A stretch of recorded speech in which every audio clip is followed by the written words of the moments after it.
Okay, I think that we can start. Sorry. So welcome everybody to the second session of our Innovation and Networking Days on Battery Technologies and e-vehicles. First of all, I would like to thank all the people that joined us yesterday, in person or virtually. To give you some numbers, we had about 50 people here present and almost 200 people follow us in streaming. So I think that they are good numbers. And with the aim to surpass those numbers and reach a higher audience, today in the morning we have programmed high-level technology talks on the Electromobility Technology Workshop, Driving a Greener Value Chain by i-HeCoBatt project. Particularly, we will explore all the electric vehicle value chain from a life cycle perspective through 4 different blocks, including advanced materials for batteries, innovations in EV components, infrastructure challenges and success stories on large-scale demonstrators, and end-of-life possibilities to boost circular schemes. After the networking lunch, we will have a B2B and expertus seminar brainstorming on future technologies for batteries and EV vehicles in the EU funding context. Main conclusions arising from the discussion will be compiled in a white paper intended to highlight e-mobility technology hotspots where EU funding should dedicate more resources. For those of you joining today, please remember the housekeeping rules. So in the screen, not now, but I think in a moment. And questions and ideas for discussion are welcome through Slido, following the code that we will show in a moment. So I think that we can start with our first block on advanced materials for batteries. For that, let me welcome our speakers. Good morning, Professor Luis Miguel Varela. Good morning, Dr. Maria Martinez Ibáñez. Good morning, Dr. Warda Hidushi. Good morning. And good morning, Dr. Alex Friesen. So in this block, we touch every single component of the battery, anode, cathode, and electrolyte, from materials to manufacturing challenges. But first of all, we will have a general overview of battery materials state-of-the-art and current and future trends, which will be offered by the Professor Luis Miguel Varela Cabo. Professor Luis Miguel Varela is coordinating the Nanomaterials Photonics and Soft Matter Group at University of Santiago de Compostela. He is also a member of the main European platforms on batteries like Battery Europe and Battery 2030. And he is the founder of the Permanent Seminar on Energy Transition and Industrial Competitiveness, expertus. So with all these ingredients, I can wait to hear from you. So please, Professor, the floor is yours. Thank you very much. Good morning, everybody. I don't know if I will be able to see my presentation. I think so. I hope so. Hopefully. Well, thank you for being here at 9 o'clock, the second day of the meeting, and not having rushed to the airport, as everybody probably is looking forward to do. Hopefully not after my presentation. Doesn't work.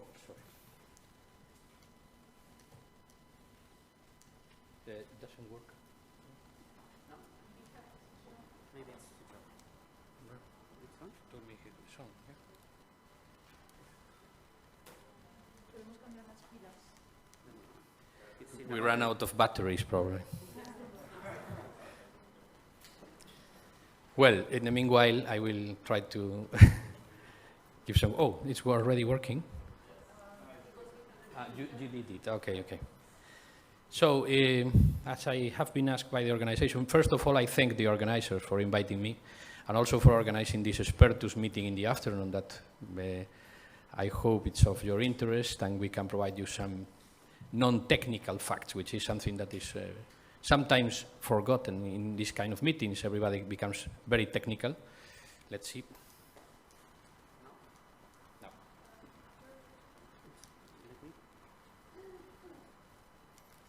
Nobody knows why? No, I don't know. So we can manage from the... Okay. Yeah. Sorry. Okay, so we will manage from there. So please go to the next slide. Well, this is just the content, so please to the next one, which introduces the high technology of batteries. This is high tech. Well, this was high tech indeed in 1912. So it's an electric vehicle.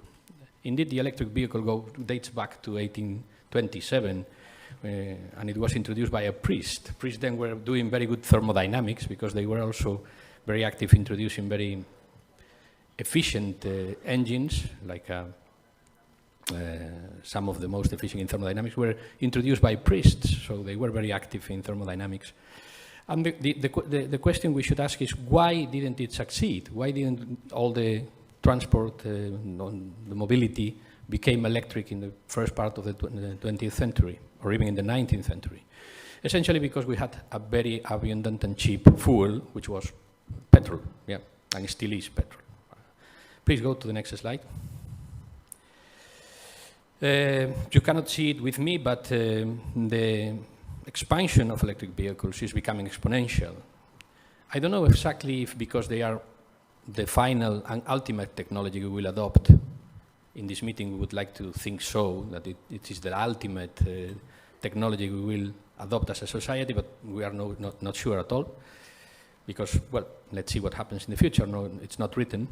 But it's actually expanding not only because of technological issues, but also because of legal and political reasons which are promoting the expansion of the market, which is, as you see, exponential. But you cannot see it very detailed, but it went from essentially zero in the beginning of the last decade to more than 10 million passenger light-duty vehicles deployed worldwide now. So please go to the next slide.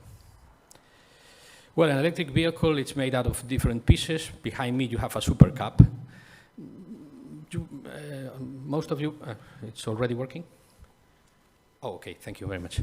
So most of you know all those pieces much better than me, so I will not become very technical because it's not what the organization asked me to do. But I would say that it demands, its deployment demands a huge industrial transformation, which is something which is going on currently, and we don't know exactly which rate it should go at, and we don't know exactly what are we going to do with some parts of the previous and still existing thermal industry, which will replace inverters, exhausting pipes with inverters, which brakes with some other things. So it's a huge technological challenge which is going on.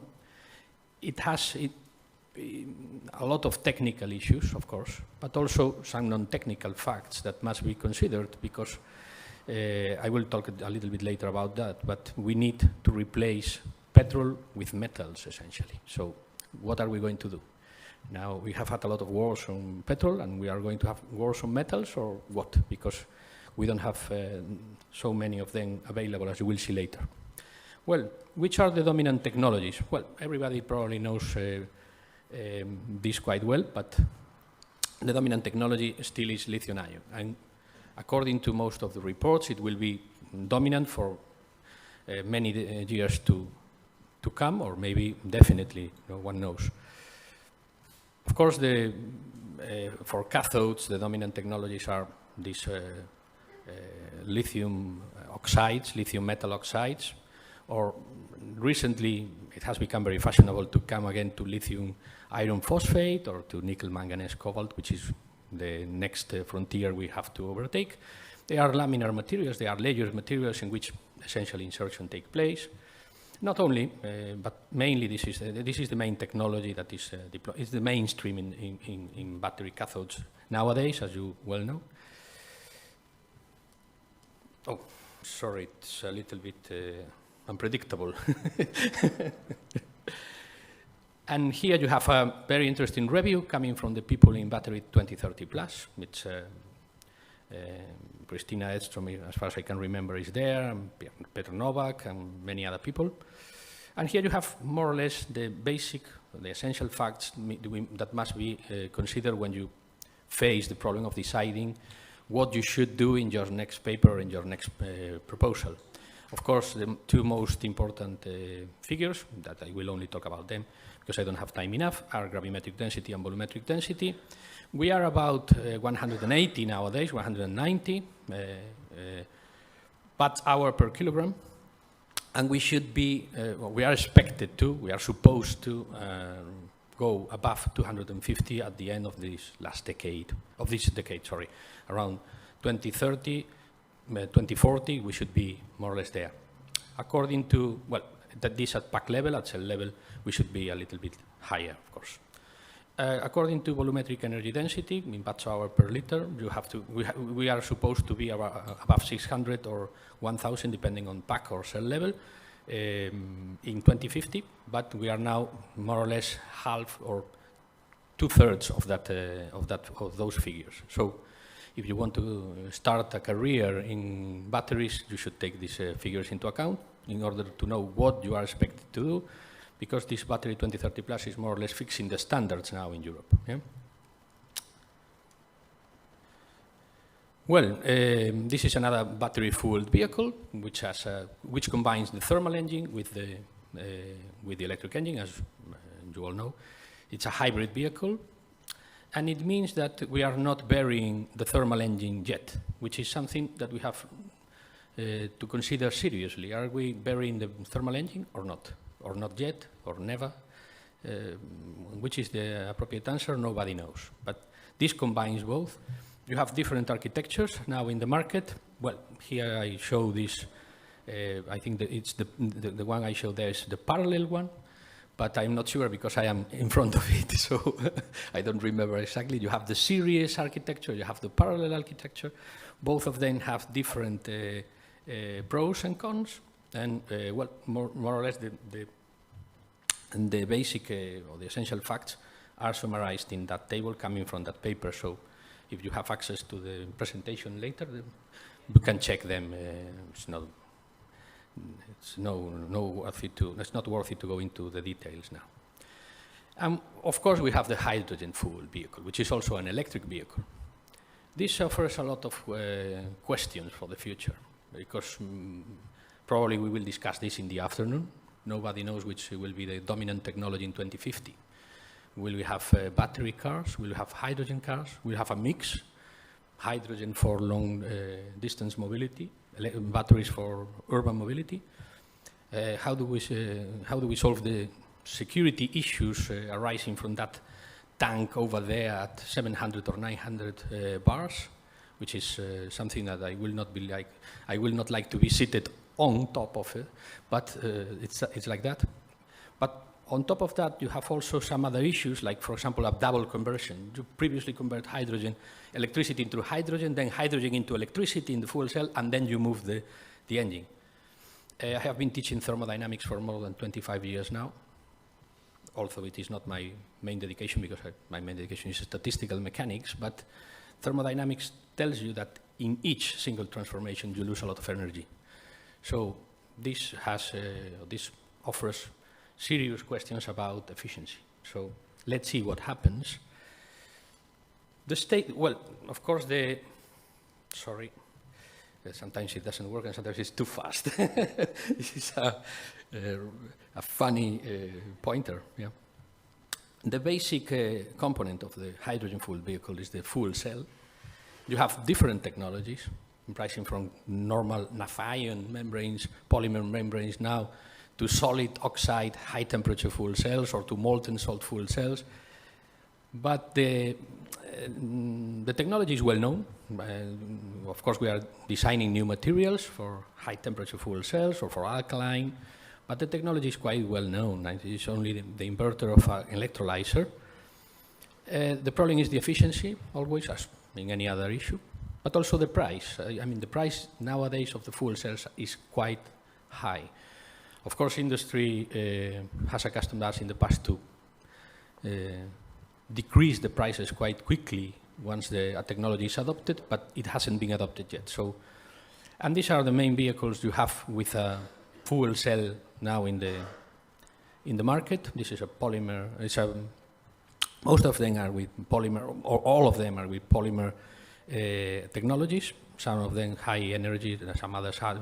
But these are the cars you can buy now. Other issue is where you are going to refuel your tank up to now, but you can already buy them in the market. Yeah? Well, I'm going back to or moving into the advanced materials, which is the second part of the talk. Of course, we start with cathodes for batteries. I won't say anything else about fuel cells. at least not in this talk.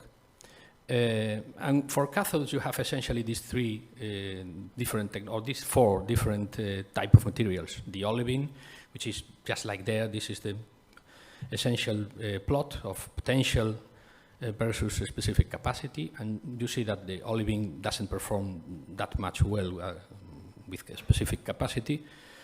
But you have the main technology, which is layer oxide, as I told you previously. You have a plethora of different chemistries moving around.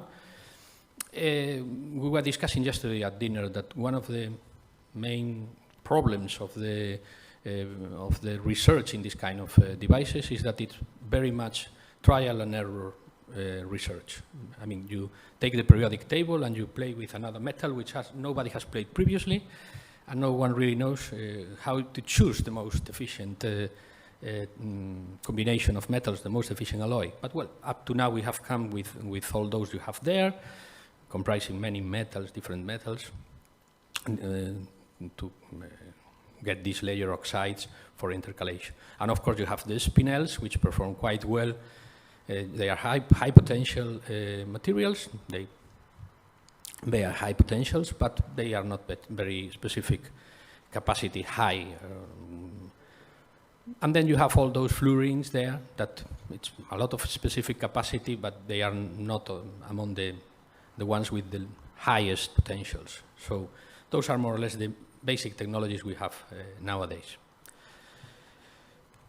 I would say that we are around generation 3A. I don't know exactly the gigafactories that are being deployed at the moment if they are moving into 3B, but I would say that the mainstream technologies or the mainstream generation deployed up to now and being deployed at the moment are 3A, and we are moving into 3B. Of course, you see that then silicon will gain in the future. It's expected, according to the strategic energy plan, the set plan of the roadmap to 2025, we should be deploying silicon and silicon carbon alloys very soon. And of course, later we should move into more lithium sulfur and all solid state with lithium anodes, which is more or less the holy grail.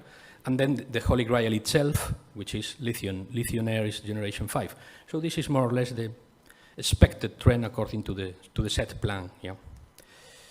As for anodes, well, we have these different technologies or different materials, alloys, carbon-based, transition metal oxides, and of course silicon, which is the one with the highest capacity. But for lithium, which, as I told you previously, that star over there is the holy grail, but no one is really sure how to produce the battery, or at least not yet.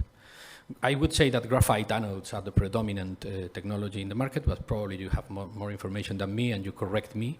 Don't hesitate to correct me if you think I am wrong, because I am in a university and not in a factory. So you say, no, we're not, graphite is not the dominant and some other is. But I would say that graphite anodes are predominant up to now. Yeah.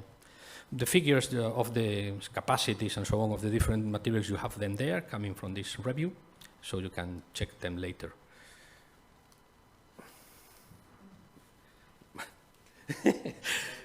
No, don't worry. It's we can joke about, so it's good. Yeah.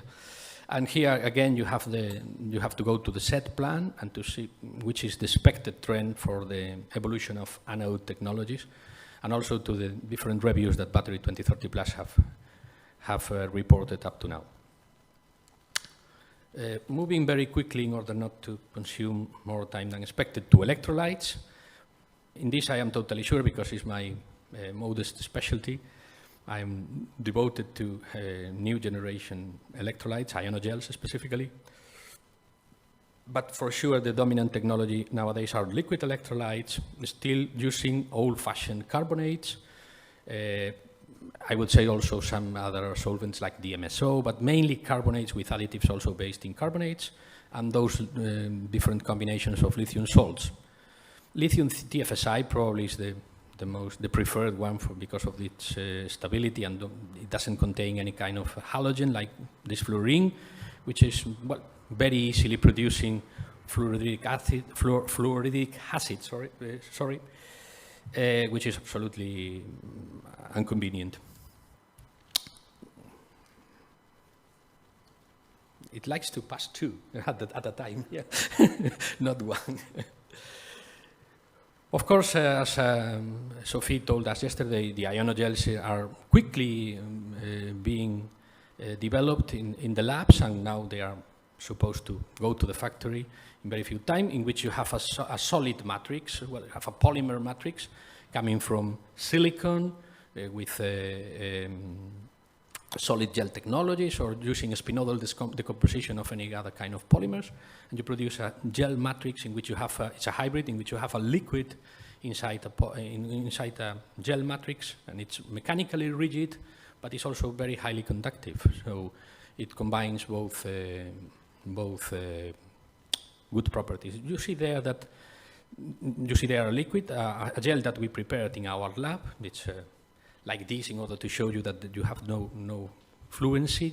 It's a rigid matrix, but also you have liquid characteristics. If you compare the infrared spectra in your side with the gel matrix with the liquid matrix, you see exactly the same. I mean, most of it is a liquid, so you have conductivity of liquid state.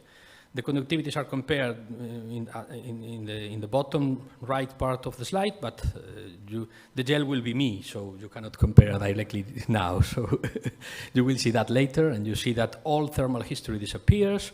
You have a perfect thermal stability, and it's a very interesting material.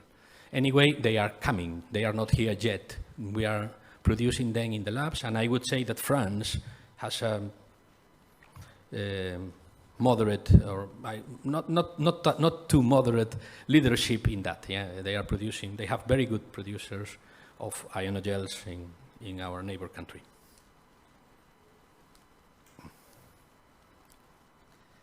It likes to pass too, as I told you. Yeah, and then comes the solid, the pure solid state. These are considered all solid. I mean, you can produce solid cells or with solid electrolytes, but they are not conventional solid. They are hybrid biphasic material. And here you have the solids. Of course, you have these sulfides, you have hydrides, nasicon, and you have polymers, which is the two basic problems that we have nowadays. Low conductivities, low ionic conductivities, which is the interesting one for sure, but also the contact at the interface. If you want to ensure good contacts at your interface, which is the essential part of the device between the electrolyte and the electrode, in the electrolyte-electrode interface, be it the anion or the cation, the CEI or the SEI, you have to pressurize at moderate to high pressures, around 70 bars or 60 to 70 bars is the conventional pressures being used now. Or you have to grow thin layers of your electrode on top of your electrolyte, on top of your electrode. Of course, this is very slow, and it's difficult to upscale to industrial scale. So, well, let's see how it evolves, but they have these difficulties. Moving very quickly to the last part of the advanced materials and close to the end of the presentation, I would say that sodium batteries is it's an issue that is they are here to stay for sure. They are now comparable with lithium, and we have the luck here in Spain to have a strong leadership, and for sure the person who personalizes this leadership is here in the audience, so you can talk to him later, which is Professor Teófilo Rojo, which previously was I took a paper of him, and also Maria Forsyth, because undoubtedly they are among the world leaders on this technology. So if you are interested in sodium ion, it's your opportunity now. Yeah? You have him here, yeah? And also people from TIC Energigune. Yeah? But also I compare the technologies of magnesium and aluminium there, and how do they perform in a paper of Stefano Passerini with some other people. Stefano Passerini is the vice president of Battery 2030 Plus. But of course, you cannot see the aluminium and magnesium part, because once again, I am on top of it. Yeah? That's like that, yeah. Problems of the online. Here. Well, going very quickly to the last 3 slides of my presentation, my question here is, which are the challenges to global electrification of transport? And I here go again to non-technical issues because they are very important to consider. This is not only a technical problem. I would say it is not even mainly a technical problem. It is a political and a social problem, and we are seeing that very, very clearly in these difficult days. Here you have the different evolutions and roadmap of different powers, starting with China, also the United States and Japan. And for sure you have the European state, where Europe is now, and I would say it is not competing with these major actors, major players of the business of batteries. Yeah, there you can see how they expect to deploy the different technologies in the years to come.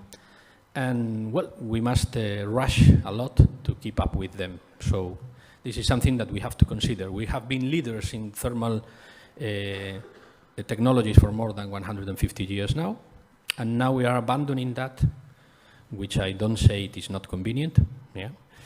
But we have to be realistic. We have to know where we are, yeah? And we are competing with these major actors, which are really more advanced than we are. Yeah?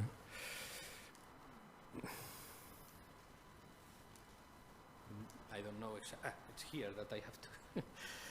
Well, here you see which are. We have a problem of materials, and here you see which are the major producers of batteries.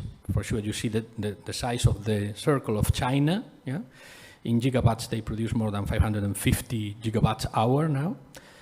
Compare that to Japan or to the 44 of the United States, or less than 60 of all the combined European efforts nowadays.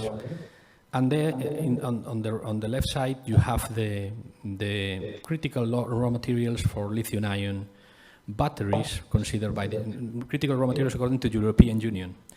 And we have a problem because you see that of them, we only Finland, and with, for example, the cobalt, and some parts of Norway with graphite. Only on that we have a tiny fraction of the global production. So this is something that we have to consider. We are late in the race for batteries, and we don't have the appropriate materials, and most of them are in parts of the world which are geopolitically unstable and, of course, hostile, some of them to us. Yeah? And we can say that clearly nowadays because the war has already erupted, unfortunately for everybody. And so this is the mega factory pipeline.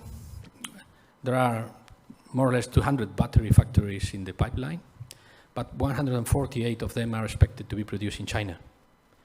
So only 21 in Europe and 11 in North America, 20 in other parts of the world. So this also must be considered. We must be very wise choosing the technology, and we must be absolutely realistic in the position we are in order to decide which materials are we going to use, which route do we want to follow to the electrification, which rate should be adopted. And finally, I would say that this material challenge also requires, this is a very interesting paper in Nature, just reported 1 year ago or less than 1 year ago. According to them, without recycling a massive part of the metals, it's not possible to do this. We need so much lithium that it's absolutely impossible to produce it primarily in mines, to transform large fractions of the cars that we are using nowadays in our highly organized societies. So, thanks a lot for your attention and for not sleeping while I'm talking, which is probably what you should be doing at this time. Thank you very much. Questions now or later? Sorry for the issue. No. It's very interesting. So thank you very much, Professor, for this exhaustive overview of the... You have reached all the value chain already, so thank you very much. Now it's time to go to more technical details on the batteries, and it's time for the Dr. Maria Martinez Ibáñez, expert in the field of applied chemistry and polymeric materials, and leader of the polymer-rich electrolytes research line at SiC Energy Gune. Dr. Martinez is the coordinator of the Safely Move Horizon 2020 project and is going to present the great advancements that they have achieved. So, thank you very much. Thank you. Good luck with the With the pointer. Okay. Thank you for the introduction and good morning, everyone. So I would like to thank again to the organizers for inviting me and for providing the opportunity to present the results of this project. And today, as I was mentioning, I will talk about Safely Move project, a European project, and Safely Move stands for Advanced All Solid State Safe Lithium Metal Technology Towards Vehicle Electrification. This project was granted 2 years ago in the call H2020 LCBAT 01. The duration of this project will be 48 months, sorry. So this means that we have reached already the midterm of this project. We are 16 partners, and we are covering the whole value chain. So we have partners in charge of material manufacturing. There are universities, research centers, battery manufacturers, and also we have some OEMs, so end users. And of course, we have partners that are supporting CIC Energy Gune on the administration and coordination, and also in charge of the assessment of the LCA and the recyclability of Safely Move technology.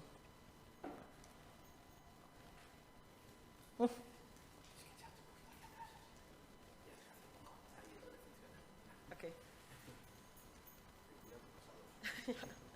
I see that it's a challenge to work with this pointer. Oops. Okay, here. So talking about challenges, so here I'm summarizing the challenges that move us to design this project, the Safely Move concept. So as we all know, the electric vehicles battery market is dominated mainly by lithium-ion technology, as Luis Miguel just presented. So here we know that this technology is already reaching the theoretical limits.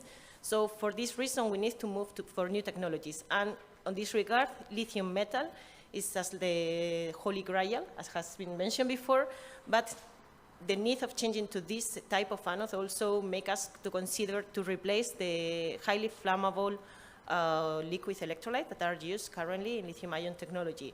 So in this case, there is the need to introduce the concept of solid electrolyte.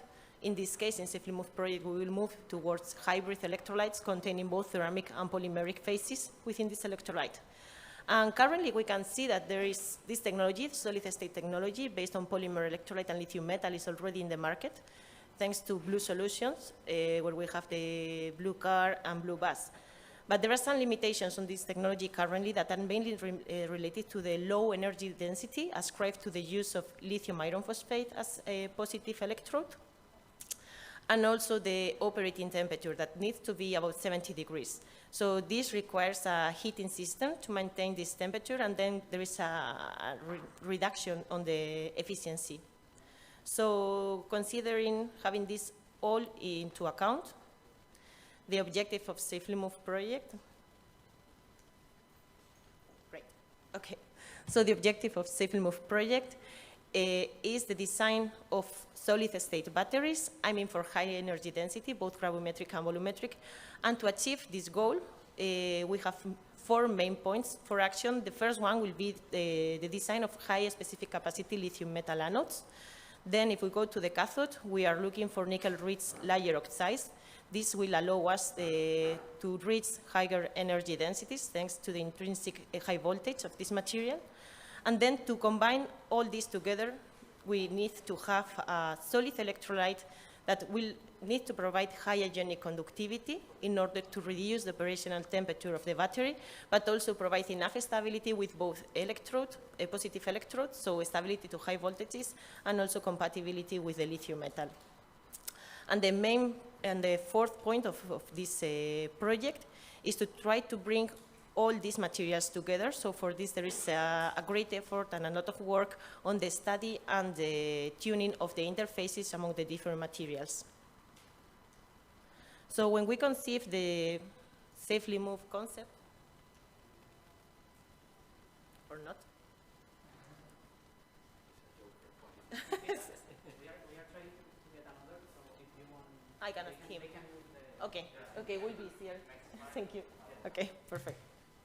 Okay, so as I was mentioning before, when we started the project, we realized about something that everyone knows, but the requirements for a material that needs to be in contact with a cathode or with a lithium metal are different. So for that reason, we decided to design for this type of electrolyte a V-layer electrolyte. So when we are talking about the electrolyte, we need to have, of course, good mechanical properties to work as a separator, high ionic conductivity, but also we need to consider the interface with the lithium metal. And then if we move to the other side of the battery, if we think about the cathode, we need to have, in this case, high stability, high anodic stability to afford the voltage operation of the cathode. So having this in mind, we decided to design two different hybrid electrolytes. So we have two different hybrid ceramic polymer electrolytes. This means different chemistries for the polymer, but also different chemistries for the ceramic part. If we move to the next slide. Okay, thank you. So then if I go to the way in which we designed the project, we have 4 different phases. So there is 3 steps: development of material level, but this is also translated into 3 different generations of batteries, of cells. So we already reached the development of the level 1 materials. These have been tested in small cells, so coin cells and monolayers. The feedback obtained for the design and testing of these materials has been used for the synthesis and development of the 2nd generation that now has been already shared with the rest of the partners in order to produce the 1st generation of 1 ampere-hour cells. Then the testing of this will go to the material producers in order to allow them to improve the chemistries of this last generation of safely moved materials, where we will move to 1 ampere-hours and we will scale up to 10 ampere-hour cells. And in the last phase of the project, we will have the design of the battery module of 24 volts and 10 ampere-hour. So if we go to the next slide. Great, thank you. So now that we have more or less in mind which are the objectives, how is the way in which we are working, I will summarize briefly the main results that we have obtained and the main milestones that we have reached until now. So as I was mentioning, the first milestone is related to this level 1 materials development. So this was done at the very beginning of the project, so in the month 7, and it was based on the development of the different components of the battery in order to produce the 1st generation of cells. So in this case, we have the core chemistry of the materials is the level 1 NMC, that is NMC 811. Then we have the lithium metal foil, something that I didn't mention here, but is also an advantage, is that in this case, the lithium metal is a lithium metal foil. There is no copper current collector, so this will have also an impact on the price of the battery. But of course, we'll have also many challenges if we consider the manufacturing. So I didn't mention at the beginning of the presentation, but also that will also imply a great innovation within this project is the manufacturing of solid-state batteries, because currently the market is dominated by lithium-ion technology. So now we need to reconsider how to change this and translate to move forward for the solid-state battery manufacturing. So there is a work package within this project that is fully devoted to this design. And then the 3rd material that was developed within this 1st milestone, as I was mentioning before, is the hybrid ceramic polymer electrolyte. So in this case, it happens the same. So the ionic conductivity is behind me. So in this 1st generation, we were targeting the ionic conductivity of 10 to minus 4 Siemens per centimeter in the range between 40 and room temperature. So we were close to this target. And of course, this is something that now has evolved and has improved if we consider the level 2 material generation. If we go to the next slide, please. Okay. So the 2nd milestone of the project was reached at the end of the 1st year. That was, as I was mentioning before, the manufacturing of the 1st generation of monolayer cells containing all the safely moved materials. So in this case, the main scope or the main goal of these cells was to assess the compatibility. So as I was mentioning before, within safely moved, we have many different interfaces. So we have the interfaces that we may have in any battery, so between the cathode, the electrolyte, and the anode. But if we consider the different materials, we have also a lot of intra-interfaces. So just in each of the hybrid electrolyte, we have also the interfaces between the ceramic and the polymeric phases. So there is a great effort devoted to the analysis of these interfaces in order to understand what is going on between all different interfaces, and also to tune the properties on the materials in order to enhance the performance of the battery. So if we go to the next slide, okay. So the third milestone that we have reached within the project, as I was mentioning before, is the development of the level 2 materials. So thanks to the analysis of the post-cycling of these safely moved Gen 0 cells, we have been able to identify which are the main failure mechanisms, where we may find some incompatibilities between the different materials, and this has allowed us to develop the second generation NMC, where here the core chemistry has been kept constant, so we are working with the NMC 811, but what we have changed is the chemistry of the particles. So there is a coating strategy in order to improve the compatibility with the catholyte or the hybrid electrolyte. Then if we go to the lithium metal, also we have decreased the thickness of the foil. This is not focused on the performance, it's mainly focused on the energy density that we need to reach at the end of the project. So this will have a great impact. But we are also exploring the overcoating techniques in order to improve, in this case, the interface between the lithium metal and the hybrid electrolyte by means of compatibility to decrease the interfacial resistance and improve the cycle life of the battery. And then now if we move to the third pillar of this project, that is the hybrid electrolyte. So after assessing the level 1 materials, we have identified the main points that we need to improve on this part, that is, as I was mentioning before. One is the ionic conductivity, but also is the compatibility among the ceramic and the polymer phases. So here we have played with the chemistry of the polymer by itself, but also we are tuning the properties of the ceramic particles by playing with the particle size, but also with the functionalities on the surface of these particles in order to improve the compatibility among both phases. So these materials have been already developed, these level 2 materials, and have been provided to the partner, in this case is the tech in charge of the manufacturing of the first generation of 1 ampere-hour cells, and this milestone will be reached just before summer. So if we go to the next slide. Okay, so this was mainly the summary of the results that we have currently obtained within this project. And now I will move to the more general expected impact that we hope to have at the end of the project. So I have divided in 4 main points. The first one, of course, is the increased energy density. So we know that we have a target at really high value for both gravimetric and volumetric energy density. And we hope that if this is reached, we will have a great impact, mainly because we are replacing lithium metal will allow us to reach this target, but also the coupling of this lithium metal with a high voltage active materials, as is the case of the NMC, replacing what we have currently in the state of the art, or mainly what we can find for solid state, that is lithium iron phosphate. Also, this high energy density will have an impact on something that is really important for the people that will be using this type of EV electric vehicles, that is the range of driving autonomy. So if this energy density is translated into the kilometers that this vehicle will be able to drive, we are talking about 700 kilometers. So for a cycle life of 500 cycles, that we have target for the end of the project, that is the 2024, this will be translated in some hundred thousands of kilometers.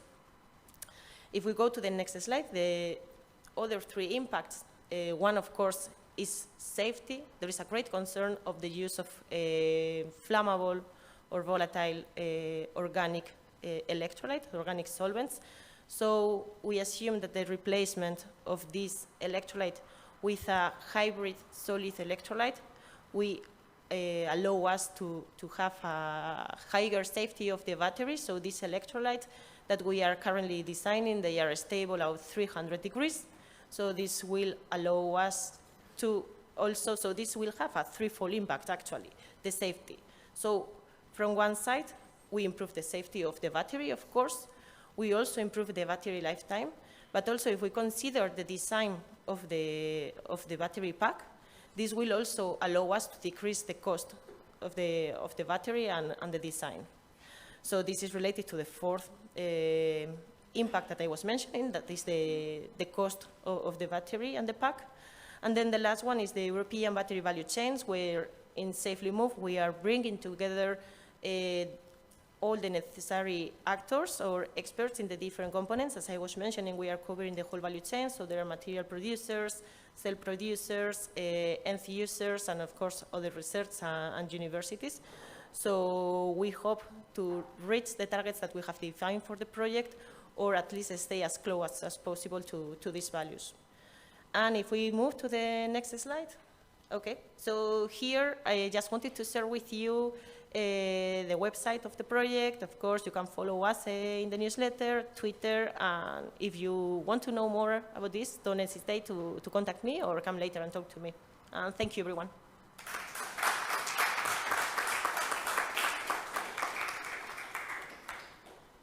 Thank you very much, Maria. We will have some questions. I think that we will have time to some questions after all the presentation. So you can also make the questions through Slido for those of you that are connected in YouTube.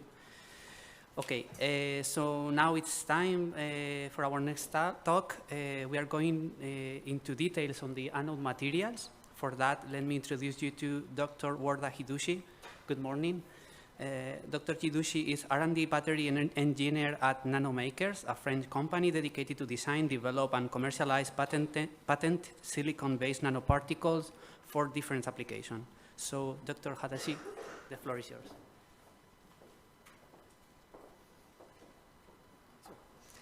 So I'm glad to be here today with you to talk about the promise of silicon in the battery. Next slide, please. Current batteries are mainly composed with a graphite anode and NMC cathode. And to boost the development of electric vehicles, you need more autonomy at low cost. So for this, there is a very strong demand for innovation with research aiming at improving density and lifetime. On one hand, there is technical improvement on the cathode material, and on the other hand, there is also industry research effort cast on improving anode capacity by using silicon instead of graphite. Next slide, please. Effectively, silicon is a very promising material for anode because first, he has a very high specific capacity with 3,500 milliampere per gram. Also, he has a very high voltage at 0.5 volt compared to the lithium electrode. However, his integration to batteries currently is limited first by its large volume expansion during cycling, which can reach about 300%. So it leads to a material decohesion and to a loss of electronic and mechanical integrity. The second issue is the continual formation of solid electrolyte interface, which leads to a gradual electrolyte and lithium consumption. So we have a very enhanced no passivating behavior. Next slide, please. Currently, on the market, there is some battery manufacturer like Samsung or LG which integrate silicon on their commercial cells. But due to the capacity losses of the pure silicon, there is only oxide silicon with a limited quantity between 1 and 5%. For example, LG came with adding 3% of oxide silicon in their graphite anode, they can reach an. Thank you. Okay, thank you. So LG Chem can reach an energy density of 260 watt per gram. The conclusion here in this slide is to allow the commercialization of this next generation of lithium-ion batteries. You need solve the cracking and the SEA instability of the silicon. One solution for this is to work on a silicon-carbon composite. Here is a modelization on the influence of silicon content in the anode, on the specific energy and on the energy density. It's not a surprise when you increase the silicon content in the anode, we increase also the specific energy and the energy density. But here we have a value who is remarkable is the 30%, because when we had a quantity of silicon over 30%, we can see that the effect on the specific energy or energy density is less and less visible. Here is the influence on the mass and the thickness of the battery. In this modelization, you don't take in account the casing of the battery, but only the composition inside the battery. When you adding, when the quantity of solution is increased, effectively the mass and the thickness of the battery decrease. So it's very good for the next generation of batteries. And here also you can see when the quantity is more than 30%, the effect on these two values, mass and thickness, is and less visible. So nanomakers, which is a company which produces silicon, is exploring the silicon for the battery. For these nanomakers produce silicon nanoparticle by an industrial process, which is laser pyrolysis. This process use reagent gases. Here is a silane and acetylene.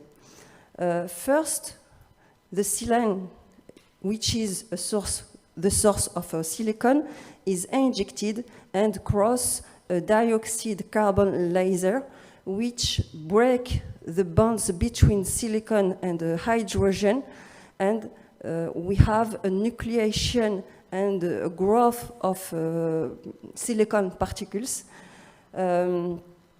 This growth is stopped very rapidly as soon as the particles leave the reaction, the environment. And after this, we inject a second reagent gas. Here is acetylene, which is a source of carbon. This gas is added is used to form a carbon layer around the nanoparticle silicons.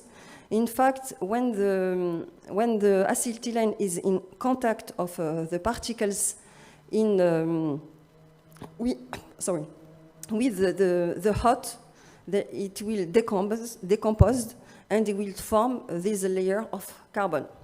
So this process permits to obtain a very good size distribution of crystalline silicon nanoparticles with a very low oxygen content.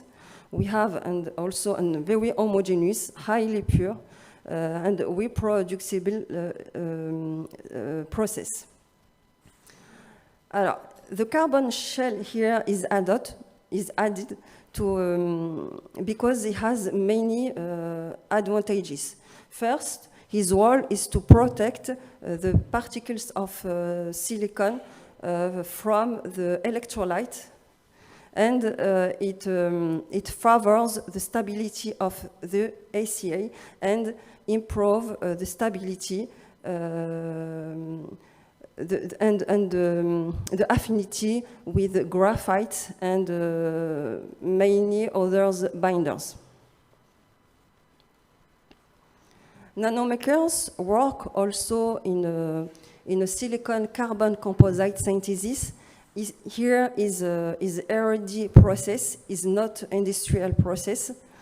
For this, it use a petroleum pitch as carbon source, which is dissolved in a solvent, and we can add silicon nanoparticles produced by laser pyrolysis. And in this step, we can also add or not graphite.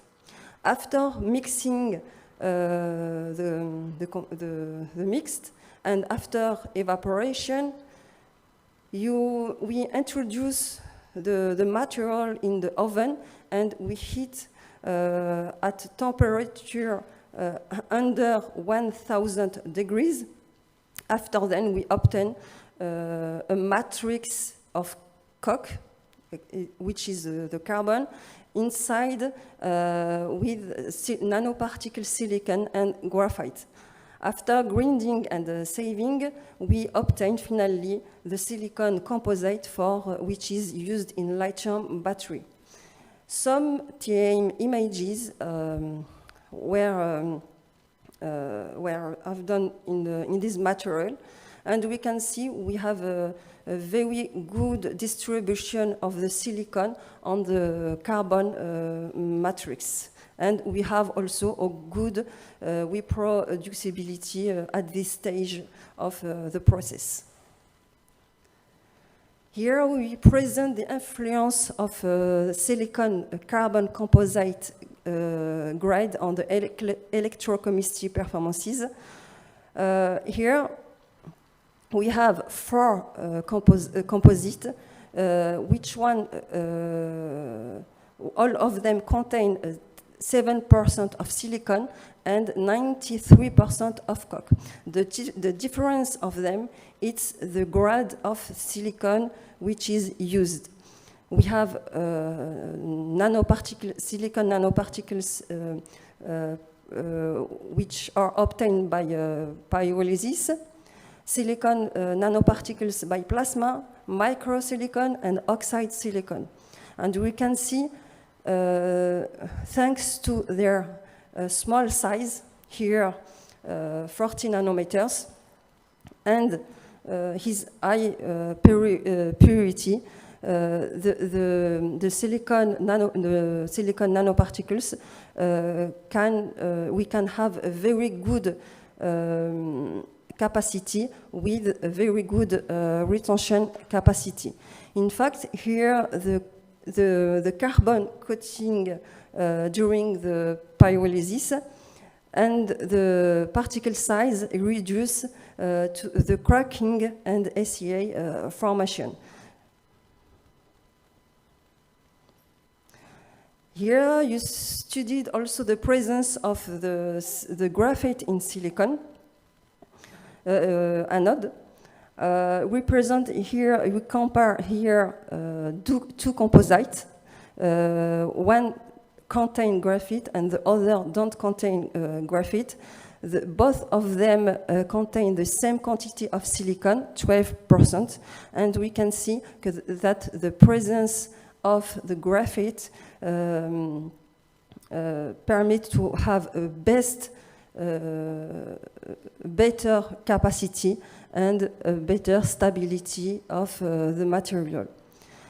The other way to add graphite in the anode is to add the graphite directly in the slurry. Here we studied a material with 5% of silicon and 95% of graphite. We can see also, even if the capacity is lower than the composite here, because the quantity of silicon is lower also, but we have a very good stability. For the composite, the carbon matrix, which is the cock here, protects the silicon from direct contact with electrolyte, and it permits also to accommodate volume expansion. The conclusion is in his slide. We have 2K factors which will permit to increase the silicon content in the anode. First, we need to work on the composition of the carbon matrix because the pitch has a very important effect on the silicon coating. And the second one is to develop an electrolyte more adapted for this chemistry of silicon.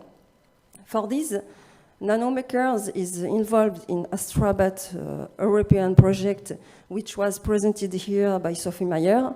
In this project, the silicon produced by pyrolysis is used as main anode material, combined with the solid electrolyte and NMC cathode. This project has many interests. First, to stabilize the ACA, which limit the consumption of lithium, to control silicon volume expansion, provide safety, and finally, multiply the specific capacity. Thank you for your attention.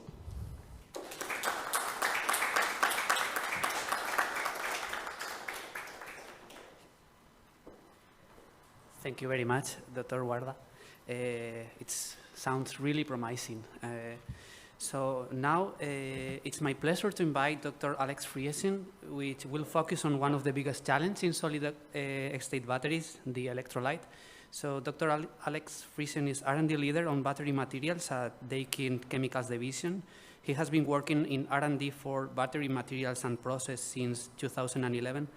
So he has a vast expertise in lithium-ion batteries. So Alex is also one of the most active partners in our i-HeCoBatt project. And please, Alex, the floor is yours. Thank you very much. Good morning, everybody. Today I will talk about raw materials manufacturing strategies for solid electrolyte batteries, also showing some results from our i-HeCoBatt project. But please let me introduce our company first, to introduce who we are and what we are doing. Daikin Industries is a global company with a headquarters in Japan. Mostly it's known from AC systems. But what many people does not know, that Daikin Industries has a quite large division for chemistry, a chemical division. Globally, we have, I think, around about 4,000 people working in the chemical department, producing a lot of specialty materials, coming historically from fluorine chemistry, but now we have also a transition to non-F chemicals. And our portfolio is quite broad, from polymers to gases to small, fine chemicals. Daikin Chemical global sites, we are on all continents. Of course, our headquarters are in Asia, but in Europe we have also quite strong capabilities. We have 3 production sites in Europe, in Frankfurt, in Italy, and in France. And our European headquarters are located in Germany. and our R&D capabilities also. This coming now to introduce our new R&D capabilities in Europe, especially our newly opened innovation center located in Dortmund in Germany. It was opened up at the end of last year, so maybe so half a year. We are inside this building and working actively in several technologies. Our energy storage department for developing battery materials is also located here.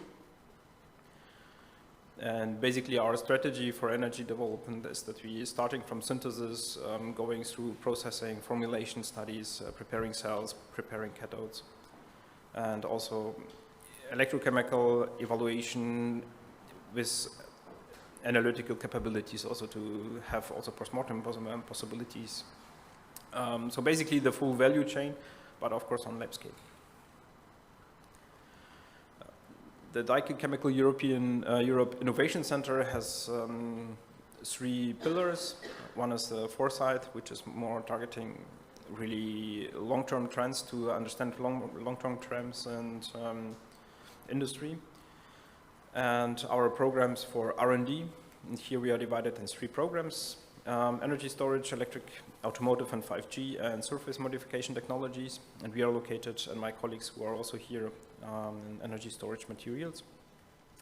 And the last pillar is the product push, where we trying to bring this technology to the market. So basically on a higher TRL level, where this technology can be brought to customers for specification. Daikin Chemical is already quite long in the battery supply chain, especially in the Asian market. So we do have a quite good portfolio already on markets, on the market. What we are producing is gasket materials for long-term application in cylindrical cells or prismatic cells. One of our bigger products is a cathode binder. And here we have several technologies, basically targeting nickel-rich NMC material with polymers, which reduces the processing issues with NMC, so gelation issues, etc.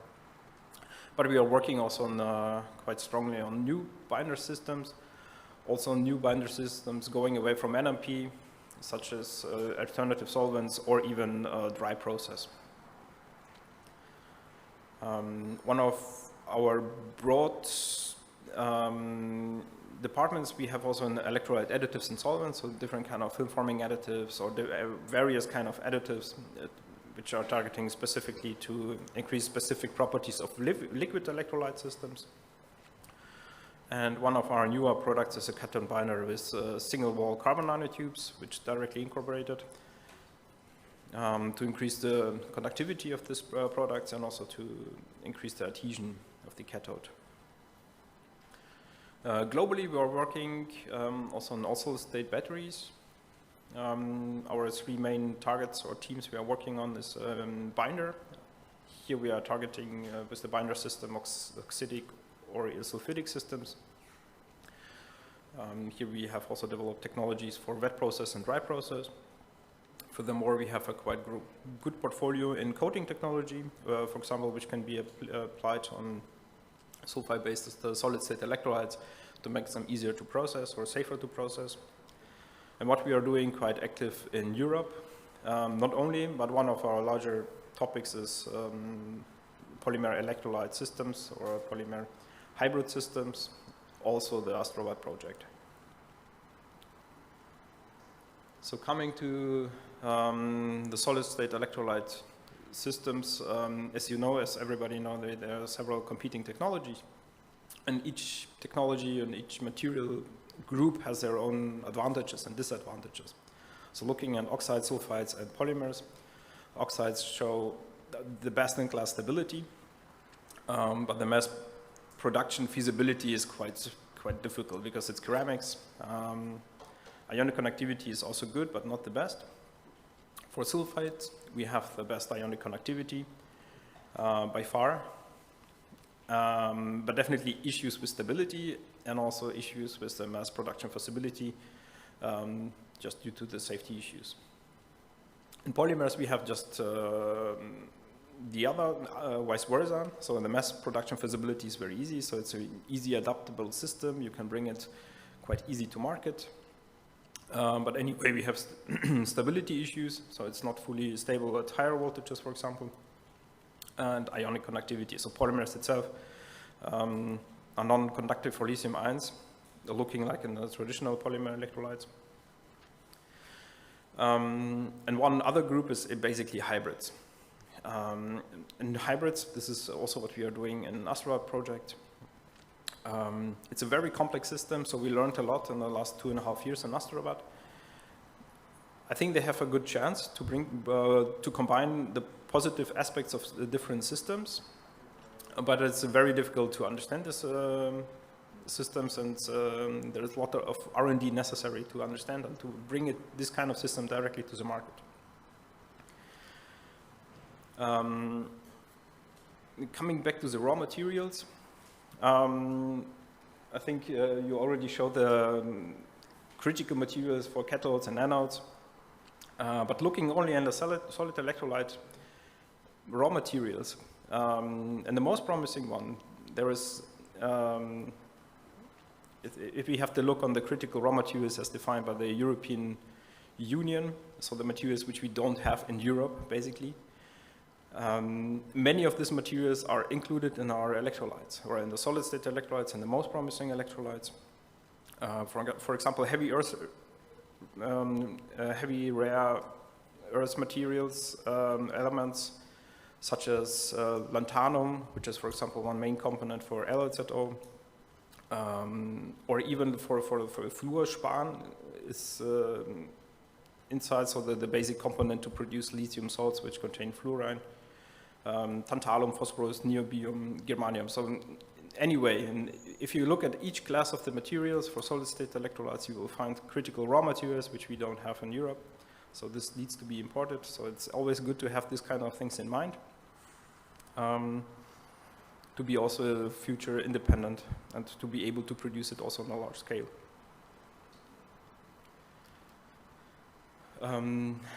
In combination of the raw materials, looking at the electrolyte costs, here's an example from one recent publication on the production costs of different systems, comparing oxides, sulfides, halides, and polymers.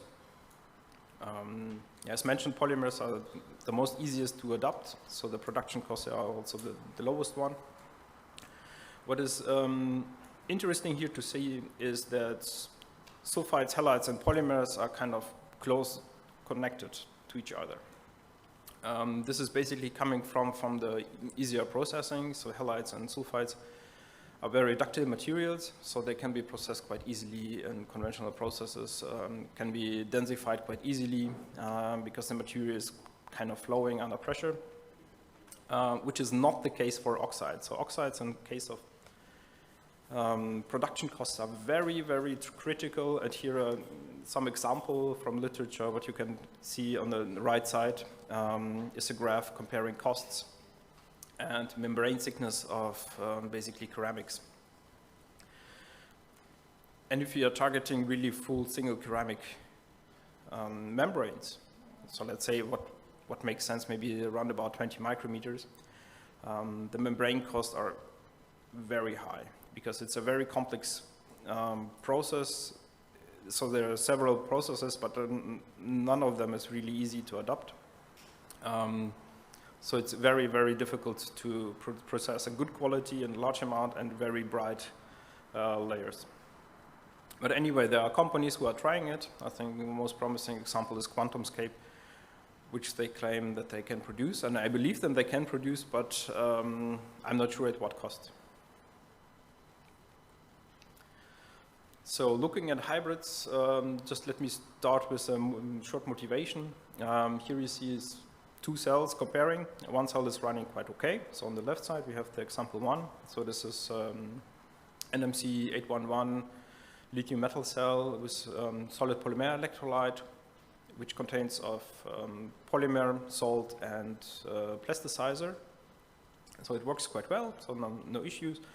But on the other side, you have this same cell with a little bit different parameters, or very thin layer in between, And what we see a lot in laboratory type cells. So at some point, there's a kind of short circuit. This means we have lithium dendrites, for example, in these cells, penetrating through the electrolyte and shorting the cell. This means polymer electrolyte systems are very good to process, but the ionic conductivity is bad. So we need to introduce plasticizers to increase the ionic conductivity. These plasticizers have the bad side effect that we have lower mechanical stability of these polymers. So there's no good system with this kind of, or no optimal system. So you have always some advantages. So in case this ionic conductivity and disadvantages, then mechanical stability, for example.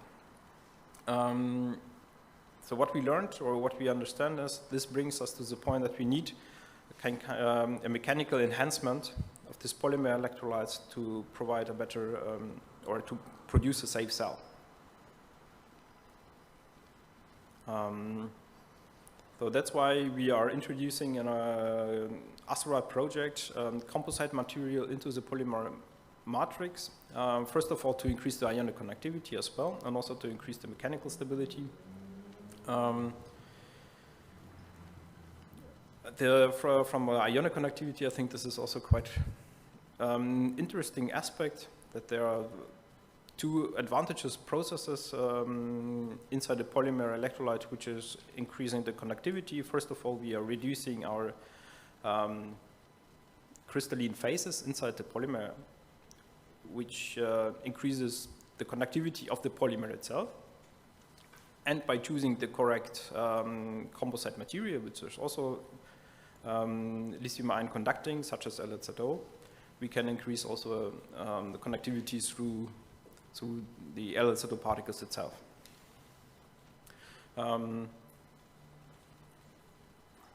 Looking at the processing of this kind of membranes, here we are showing two comparable results, two comparable hybrid electrolytes, with a low content of LZO inside. On the left side, you see an example of a polymer electrolyte with conventional mixing methods. In these methods, we don't have enough energy input inside the polymer electrolyte to really deagglomerate LZO particles. On the other hand, we have also sedimentation, because we are using solvent-based processing. So while removing the solvent, LZO is showing sedimentation. On the right side, you see an example of our updated or developed process, with including high energy input mixing methods, how to process really thin films, and with a homogeneous LZO distribution inside the film. Interestingly, the films on the left side show better ionic conductivity than the films on the right side. Maybe this is kind of a surface resistance issues, because on the left side the films are quite thick, and on the right side the films are very thin, so something around about between 30 and 50 micrometers, something in between. Anyway, but this gives us the result, or gives us this understanding that to have an advantageous ionic conductivity increase through putting LZO inside, we need to put more in LZO inside to generate some kind of LZO network where lithium ions can diffuse throughout the network with the advantages of LZO, with, for example, a high lithium transference number, to bring better electrochemical properties.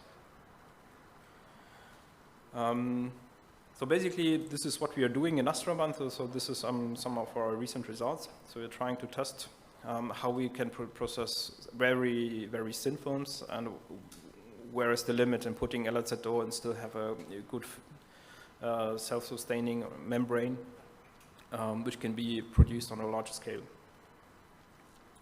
The films before, they showed 5%, and here you see a comparison from 10 to 50%. So for 50%, it was possible to process the film, but it was not possible to extract them from the tray without damaging them. So we see currently that something around 20 or 30%, there is there might be the sweet point with this easy solvent-based process. Currently, we are working on it. We are testing it electrochemically, ionic conductivity, and also cell cycling. And this is our, maybe next time we can show you here more results. So with this, I would like to conclude already my talk. So there are many competing solid-state electrolyte technologies. I think each technology has advantages and disadvantages. And it's difficult to predict which technology may be in favor. And so far, I think there is still no clear winner. I think many companies are targeting also different technologies. There's a lot of invest going on also in startups. And we don't see any trend. But what we see is definitely a promising trend for hybrid technology, which can combine the positive aspects of two different technologies and maybe with reducing the disadvantages of these ones. But it's still early to say how this hybrid technology might impact the full solid-state batteries with only one technology. Looking at raw materials from a use standpoint, I think many of these technologies have critical raw materials. This might be an issue at, so for R&D, I think this is no issues, but if we're looking at mass production in Europe, I think this might be a challenge. So we need also to think probably on alternatives.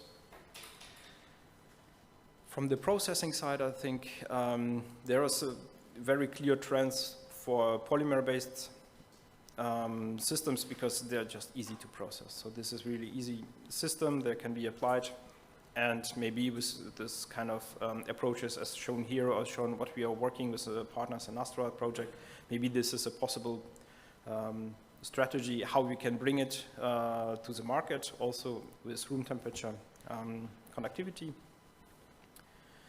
And looking at the overall cost of solid electrolytes, we believe that they will be, in the beginning, very high, but we see definitely a prospect to reduce these costs over time and especially over a long run of upscaling after 25. Let me also acknowledge or thank the EU for funding inside the AstraBat project, and here we would also like to thank the AstraBat project and the AstraBat partners for the good collaboration and the good R&D talks. What was really good for us that we are still, so because we have this kind of very complex systems, I would like to thank that all partners are open also to changes. So we adapted our system also a little bit, and I think we are doing really good progress. So thank you all the partners, and especially also for this study, we would like to thank Fraunhofer IKTS, who provided the LZO powders for this study, and my two colleagues, Timo and Alexander, who is also here today for the work in the laboratory. Yeah, if you want to reach out with more questions or comments, please just feel free to contact me directly. Thank you very much.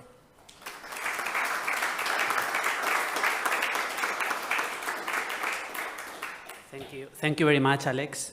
Okay, we are a bit out of time, so we have several questions on Slido, but what we are going to do is to forward these questions to the speakers, and then we will provide their answer. So there is time only for one question if we have from the audience, or if not, I have one question for all of you. That is a general one in this regarding the intended European materials acceleration platform. As you have said, that battery R&D is based on trials and errors. So what is your opinion of this materials acceleration platform to boost or to speed up the research on batteries? I would like to, do you envisage some limitations? Do you think that it's necessary? I would like to have your opinion. You can use the table of it. All the panelists can answer. But if you want to start, please. No, now it's. Well, I think it is completely necessary. I was there in the meetings when they were discussing the implementation of it, and as far as I understood, and it is contained in the reports of Battery 2030 Plus. It has two different aspects. One is purely, let's say, artificial intelligence-based mapping of the current state of affairs in the field. So they will review more or less, or we as a body in Europe, we will review more or less all the materials and the chemistries we currently have. And then there's a second aspect in which, probably in the afternoon we will talk about cluster 5 proposals. And if you take a look at these cluster 5 proposals, we have something like high throughput computation to map new possibilities of materials. Of course, if we don't look for a smarter way of going into the physics details, not only the chemistry, but the physics of it, with its universality, to design new materials for batteries, then for sure what we must be doing in the meanwhile is to have a good high throughput system, not only computational, not only simulations, but also experimental high throughput to become as efficient as possible, discovering the new chemistries. Otherwise, we will lag much more than we already have done relative to other parts of the world, which are much more advanced than we are. So I am positive with it, optimistic to some extent with the results, and let's see what future brings. Yeah. Okay, thank you. And those of you that are more close to the laboratories, do you think that it will be useful, or what's your opinion? Yes, I think that is useful, and it's something that I don't know if I should remove this maybe. Okay. It's useful, and I think that it's mandatory to speed up the validation of the different materials. So HTT can be an option to speed up, also modeling or integrate everything together. But that's true that sometimes it takes too long from the design of a material until the final validation. So somehow we need to merge and reduce the timing to validate all the new chemistries that are required. Okay, thank you. So, do you want to say something else? Definitely, I agree as well. I think battery R&D is very complex, and I think we need all capacities to be advanced. Okay, thank you. Thank you. I think also I have very optimistic for the future, because there is many laboratory and company which work on the development of the future battery and and about a very high capacity material. Okay, so thank you very much. So we have come now to the end of the first block. Thank you very much to all our speakers for the valuable information provided. Yeah, thank you. And now it's time to delve into the innovative EV components. So I leave the floor to Evelina that will introduce you. Thank you very much, Isaac, and thank you to all our panelists.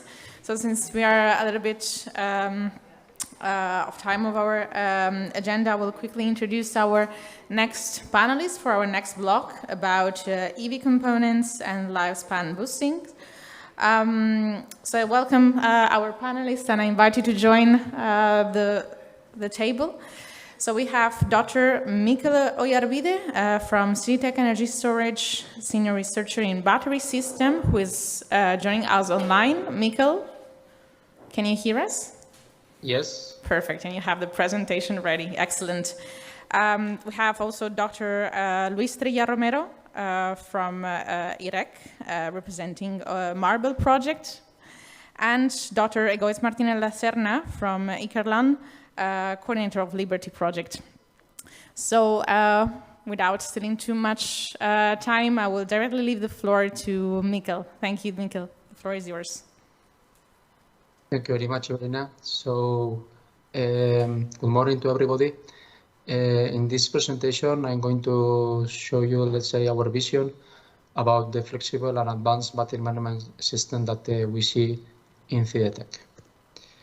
So this is the agenda that I prepared for this presentation. I'm going to start with the introduction, then I will go to define the main BMS objectives, then I will go through detailing, let's say, the basic BMS protection and the basic SOX estimation algorithms. And finally, I will conclude the presentation with advanced SOX estimation algorithms that we foresee for the next future. So first of all, a little bit about me. I studied industrial and automatic engineering back in 2009 in the University of Mondragon. Then I joined to CDTech and I started working for my PhD, where the title of this PhD was the development and implementation of state of charge and state of health estimation for lithium-based energy storage system. Then I did a research stage in Fraunhofer ISE back in 2015. And my knowledge and expertise is about lithium-ion inner state monitoring. I'm very focused also in the BMS specification, design, and validation. And I'm very used also to work with large battery pack management system. So I would like also to present my institute. So CDTech is an R&D center located in San Sebastian in Donosti, and we are divided into 3 main institutes. The first one is CDTech Energy Storage. We have also nanomedicine department and also surface engineering. In CDTech Energy Storage Systems, so basically we start working with battery materials, where we do electroformulations, we work with separators, we work also with electrolytes. Then we have, let's say, a pilot plant, which allows us to manufacture our cell prototypes. So we do the electrode coating, we assemble our cells, and we also do the forming of the cell layer after being manufactured the cell. So regarding to the battery packs, we do our BMS, we work also in the thermal management system, the mechanical design of the battery pack, as you can see here, and also we do the battery boxes just in case if we need to connect more than one battery pack in parallel in order to reach application requirements. Regarding to the application, we have experience on the electromobility, renewable energies, and also in using second life batteries. So regarding our activity, we have 2 main working places. So this is the main building, which is located in San Sebastian, and we have a second building in Tolosa, where we extended our testing capabilities. In CDTech, let's say in Donosti, we work mainly in material and components and cell level, where we do here the physicochemical, electrochemical, and physical analysis, ante-mortem and post-mortem analysis. The cell activity, we analyze the performance of the batteries, we do calendar and the cycle aging test, we do also environmental testing using thermal and climatic chambers. Regarding to the mechanical testing, we do some vibration and shock test in order to test our battery modules or even battery packs. And also we have abuse and safety testing. Then the module and pack testing is mainly concentrated in this building. And as we can see here, we have really important testing capabilities. We invested during 2020 around 6 million euros in this laboratory, where here I show you, let's say, our testing capabilities. In this room, basically we do cell and module testing. So basically we analyze the performance of the modules and cells. We do calendar and cycle aging test. We do also the environmental testing, thermal and vibration. We are able also to test under UN 38.3 regulation, which is mandatory for the transportation of lithium-ion cells and modules. And we are able also to do safety test. Here you can see the shaker that we have. This is a dual shaker, which allows us to do the vibration and shock test under UN 38.3 and regulation number 100. And here you can see a working chamber that we have to place inside our battery packs and to test, let's say, modifying the ambiental conditions. Regarding to the testing capabilities, we have around more than 1,000 channels to test at cell level, 75 channels to test battery modules up to 100 volt, and then we have 5 additional channels up to 1200 volt to test this type of battery packs. So going deeply to the beam within the BIMIEs, in this slide I'm going to summarize the objective that the BIMIE should have. The first one, of course, is safety. The BIMIE should avoid this kind of risky situations. We need to ensure a correct use of the battery. We need to diagnose the battery correctly. We need to maximize the battery performance, since this one will increase also the user acceptance. We need also to maximize the battery lifetime, and we need to also to enable the predictive maintenance. As we know, the lifetime of the battery is limited, and if we want to plan, let's say, the battery replacement because the application it requires, it's really interesting to make a predictive estimation in order to plan, let's say, the replacement of the batteries. So regarding to the basic protection of the system, basically the BIMIEs has to measure cell voltages with redundant system using different hardware and software tools. Redundant system because we need to check that the measurement that we are doing, we need to be sure that this measurement is a real one. Therefore, we use always redundancy systems using hardware and software. We need to measure also to cell temperature in order to be sure that all the temperatures are within the maximum and the minimum. We need to measure cell and pack currents. We need to measure pack voltages. We need to measure also the pack insulation level, because low insulation level, it could be really risky to use it. We need to check the correctness of all these measurements, and we need to supervise. We need to supervise considering the cell limitations, voltage limitation, current limitation, temperature limitation, and so on. And in order to implement all this, we need to design, let's say, an appropriate hardware which enables the measurements of all these variables that we are considering in this slide. So now, what about the basic SOS estimation? I mean, the basic ones are the state of charge, the state of health, and the state of energy. The state of charge estimation, normally in the state of the art, is using Coulomb counting, also the extended Kalman filter. The aim of this estimation is to evaluate the available amp hour in the battery. And here you can see one of the examples using the extended Kalman filter.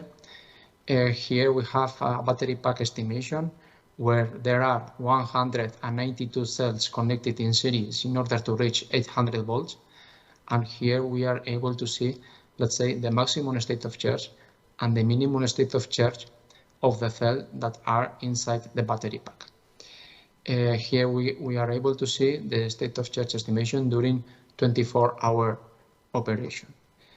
Then also we need to evaluate the available watt hour, which is done by using the state of energy.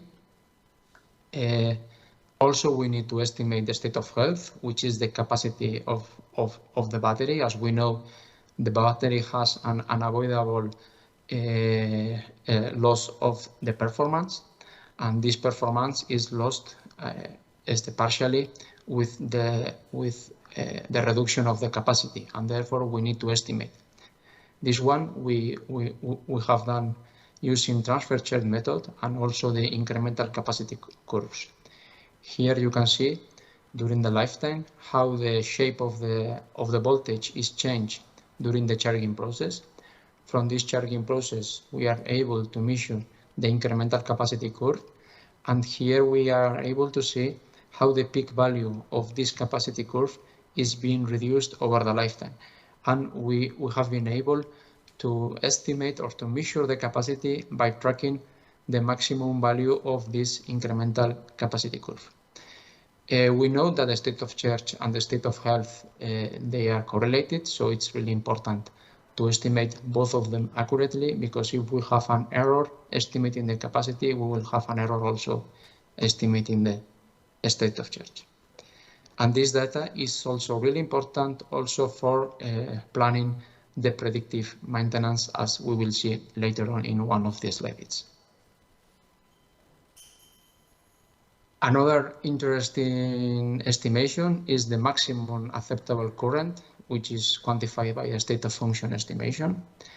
And this one is really important, particularly in fast charge management.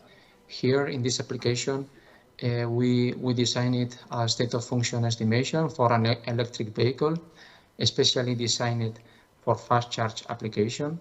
This bus was able to charge up to 600 kilowatt during 5-10 minutes. Sorry to interrupt you, because we have a technical problem here in the room and your presentation got blocked. So if you can stop sharing and reshare again to try if it works now. It seems that the video was quite slow. Sorry for the technical problem. Okay. Let's see if it works now.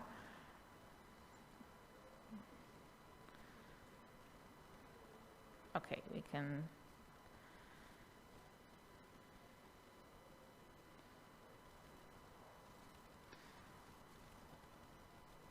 So now I am in the state of function estimation slide. I don't know if you are able to see. We see a black screen. Let's see if we can wait a couple of seconds or try to stop sharing and share again. Otherwise, we can share the presentation for you. Okay, I will try once again. Yes, please.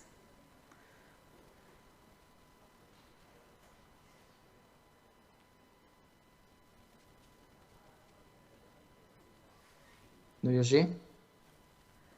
No, it doesn't work. So we can share the presentation for you here, and you can tell us when you would like to switch the slides. Okay. So basically now I'm in the slide maximum acceptable current state of function. There are some electric buses. Yes, is it that one?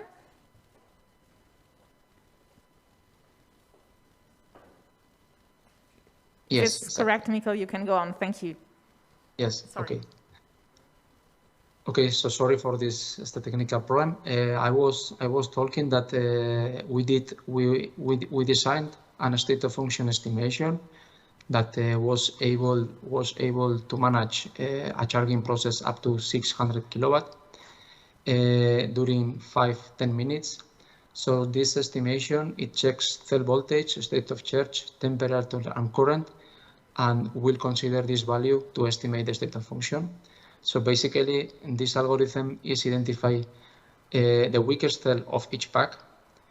It identifies the weakest cell of all the system. It sends the minimum value to the ECU of the application, and then we send this value to the charger following the ISO 15118, which is the standard one. Here you can see in the right side how the voltage of the maximum cell is reaching the 100%, not exceeding this value, and keeping the cell always within the safe operating area. In the right side here you can see string currents. I mean, this one is normalized, but here we are charging each string around 200 amp. Then we reach the maximum value, and then a CV step is implemented in order to maximize the energy that we stored inside the battery. Here you can see one example, which is the depot station in Amiens, where there are around 50 electric buses. You can change, please, Evelina. Okay, so now we go to the advanced state of X estimation. The first one is always safety. New safety regulation will be released in the upcoming months, let's say. The Chinese one, which is the HEAT Year 20, and the regulation number 100, version 3. So this regulation, they define a minimum safety period from the instant that you trigger the alarm. The BMS identifies an unsafe situation, and between the triggering of the alarm and the event, there is a minimum period, which is around 5 minutes, depending on the regulation. Therefore, new sensing is required And in CIETEC, we are working in developing new sensor where we identify the hydrogen release and also CO2 gases, the release of CO2 gases sensor in order to provide this information and trigger the alarm as fast as we can. So also the pressure is increased during the event, so therefore the strength sensors could be used in order to measure this event, and the CAN sensor that meets these new standards. Here you can see, for example, the evolution of the hydrogen release, the increase of the temperature during a thermal runaway event. So in the next slide, what we are trying is to maximize the lifetime. I mean, we need to have batteries that could work longer time. Therefore, the MEMS should use the battery in a strategical way, avoiding those aging mechanisms. In this sense, lithium plating is one of the most important aging mechanisms. The aging is induced when the anode voltage is below to 0. In the right side here, you can see in red the OCV cathode voltage, the full cell voltage, which is in blue, and in yellow, very close to 0, you can see the anode voltage. As you can see at the beginning of the charge, there is an anode voltage around 1 volt, and this voltage is reduced during the charging process. And at the end of the charge, we may have negative values for the anode voltage. Therefore, it's really important to track the evolution of this anode voltage and to avoid these negative values in order to avoid lithium-ion degradation mechanism and enabling a longer life cycle for this battery. This event occurs during the charge, especially at high C rates and at low temperature. So the anode voltage projection that with the negative voltage will avoid this aging mechanism, and the state of function should consider this anode voltage as well as to limit the charge as the current rate. So if we go to the next slide, CIETEC is also working in different Horizon 2020 projects where we are developing new sensors. For example, in Spartacus project, we are developing new acoustic sensor in order to estimate the state of charge. They have shown their capability to measure the state of charge. And in Spartacus, what we have seen is that if we inject, let's say, an acoustic current wave or a signal, and we measure the time of flight between the emitter and the receptioning of this, here we can see that there is a very big correlation between the state of charge and the time of flight. Therefore, we think that this sensor could be used for measuring the state of charge rather than estimating. Also, we are working in COBRA project where we are, let's say, using strength sensors, also impedance spectroscopy in order to measure cell deformation. And as we can see here, and we will see in the next weeks, since we are testing right now, how are correlated the strain of the cell and the state of charge of the battery. However, what we can say that these solutions are still expensive. The TRL level that we have right now, it's quite low, between 5 and 6, and therefore we need higher level of maturation. And what we can say is that CIETEC has an ongoing research on the mentioned projects. So in the next slide,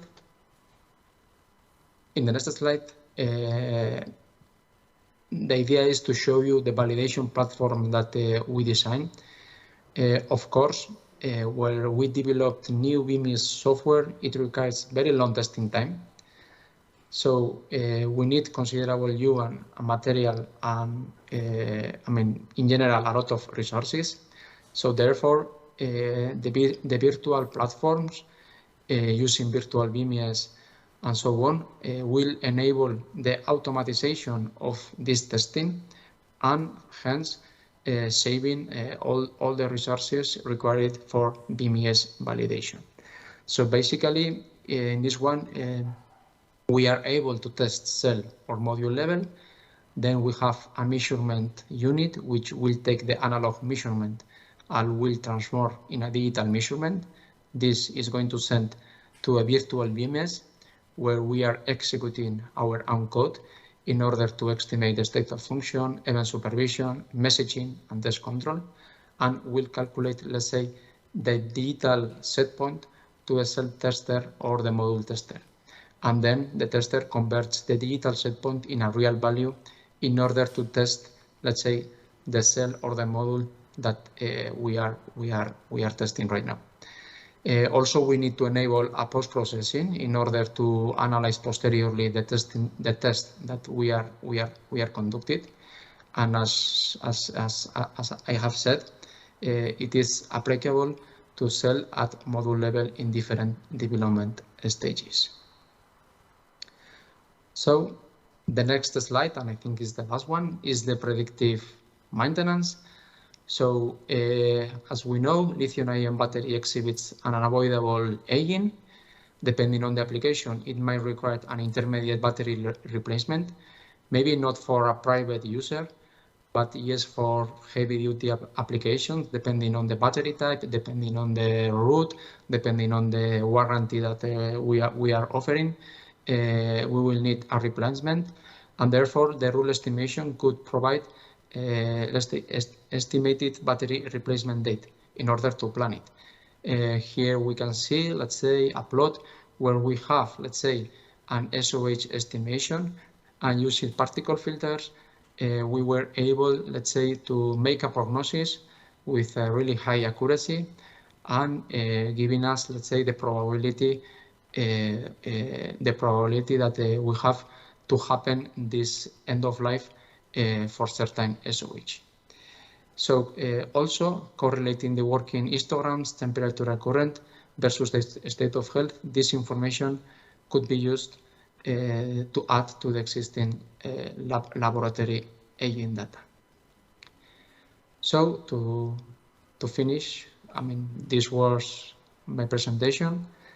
So if you have any question or comment, you can ask, and I will be glad to answer.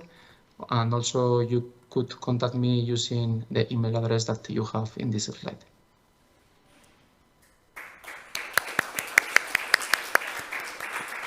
Thank you very much, Mikel, for this very interesting presentation about BMS that comes complement also yesterday's presentation about i-HeCoBatt project. Yes, we invite you to stay here connected to answer to the question that we will have time at the end of the block. So I'll now give the floor to our next panelist, Dr. Luis Trilla Romero from i-HeC, the Catalonia Institute for Energy Research, who will give us a presentation about the extended loop techniques for rapid prototyping of BMS. Thank you. Thank you, Evelina. I think the presentation is coming. Well, hello, good morning, everyone.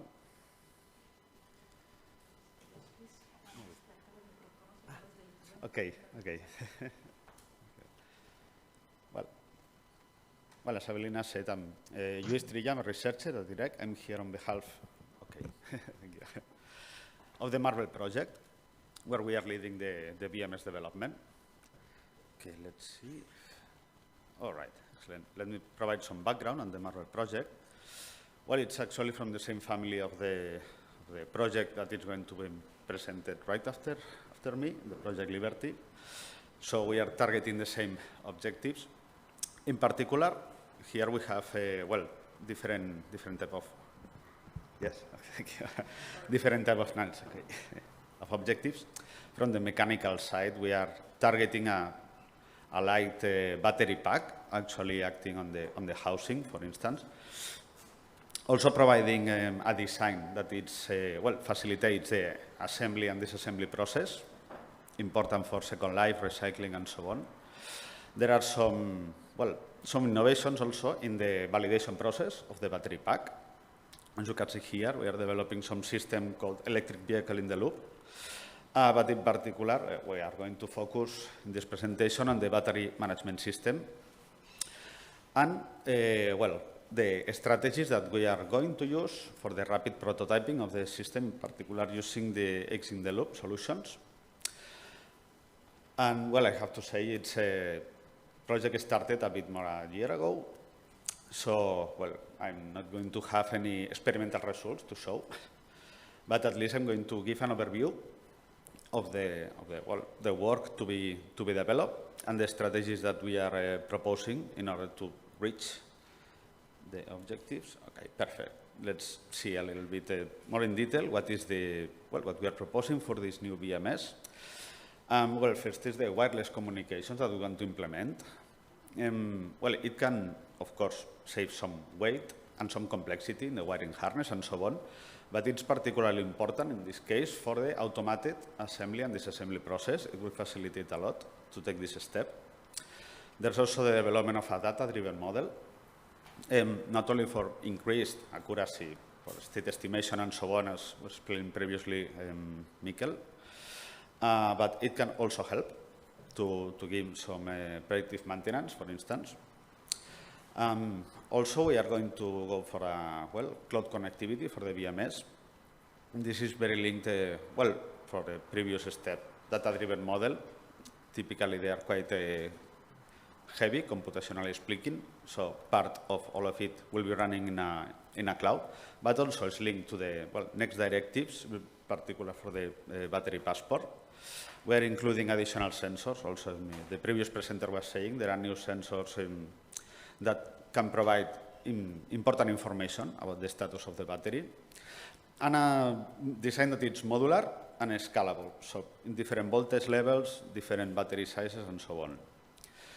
But, well, as you can see, there are a lot of innovations here to be done, but all these innovations have to be validated at some point in order to develop a prototype. It is a problem when you have too many changes and they are all happening at once, at the same time. From the engineering point of view, it's always very complex. And also physical validations, as was explaining Mikkel from CDTech. Well, it takes a long time, it requires effort, time, and it's quite a problem. In particular, when projects are limited in time, and, well, as you may know, if you have to develop, for instance, a BMS, the first part of the project is definition of requirements, architecture, and so on. And in the last part, you have to work on the integration in the battery, validation of the system. So you actually have a narrow window of time to develop all this system.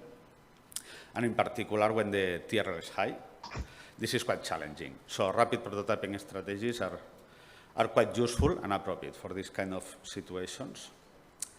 We are going to explain a little bit, step by step, what we are going to propose here. In the first step, we are working with models and algorithms. Okay. What we do is, well, this strategy is just cell in the loop. We can connect several cells in parallel and develop a model that is also running in parallel, so we can validate if the model has the appropriate accuracy, the state estimation is providing a good result. But if they are working in all the operational conditions that we are proposing for the, well, for this kind of chemistry in the battery in particular, and this includes first and second life operations. Okay, we can well, modulate temperature, C rate, state of health using different aged cells, and this is something that we well, we will use to accelerate the validation of this part of this important part of the software that will be the next step. Here, then, we have the overall control strategy, all the control logic. This includes, well, the thermal management, for instance, of great importance, as was explained yesterday by i-HeCoBatt and Mikkel also, but also the balancing strategy, integration of the sensor, also the data sharing internally, all the maneuvers, if you have to, well, open, close contacts in different situations, so on. And what we do is to prepare a mock-up of the module. It is better if it's the real module, but okay, sometimes it's complicated, but you can have the sensors, you can have the contactors, you can have the cells, and you can connect it to your real-time simulator, and then evaluate all these eventual situations that you want to take into consideration for your control system and, well, analyze what are the results. Also, in a kind of, let's say, matryoshka strategy, we are using the previous step as part of the next one. So, in the next step, we are incorporating the model and the control system that is validated, and now we have here the physical part, which is the wireless communications. This is also important to validate because in wireless communications, we'll just have different data transmission speed, bandwidth, maybe you have some package loss. You have to evaluate all these eventualities and check how the system will behave in your control logic or your algorithms if some information is missing, if there's some problems with latency and so on, and also from the physical part. You have too much signal attenuation, for instance, or rebounds of the signal or any physical problems, and you have to, well, change the frequency and the power of the signal and so on, try to adapt to the actual reality of the system. Well, here you cannot see it, but it's also important at this stage to evaluate what is the cloud connectivity and possible cybersecurity threats. So how the system will react if somebody is hijacking the connection and feeding the wrong data, for instance, or if you lose connectivity, or, well, several problems that can happen, and you need to evaluate and validate that the robustness of your design when facing all these threats. And here we come to the final step. This is the well-known hardware in the loop. This is what everyone understands by the hardware in the loop. We have already validated all the other components, and now what we are doing is working the other way around. We can develop our physical BMS, the PCB that you can see here. There can be several. There can be a structure master slave or distributed BMS. It doesn't matter. And all the rest, all the battery, in this case, is what is not real, is simulated. So what we can do here is having the physical form of the BMS, including the communications, wireless, and so on. So it's acting like it's in the real environment. We are emulating the battery. The aim is, well, to validate the operation in all the scenarios that we want. And this can include different types of vehicles, types of use, environment conditions, also degradation levels, also including stationary applications, if we want to evaluate Second Life, for instance. But also, the most important one is that we can feed synthetic data. And, well, we can replicate several faults. So we can evaluate how the system will react when a cell is failing, but also a sensor is failing, if the cloud connectivity, if there are some problems with contactors, with maneuvers, with any problem, we can replicate it. And then we can evaluate how the system is reacting. This is very important because, well, as also the previous presenter was saying, and probably the next one, safety, it's quite of importance here, and these systems are very complex. As I was saying, we have to development in a very short time, so we have to, well, to take advantage of these new strategies that we can exploit in order to accelerate all the deployment of this new technology. That is all from my side. Thank you very much for your attention, of course.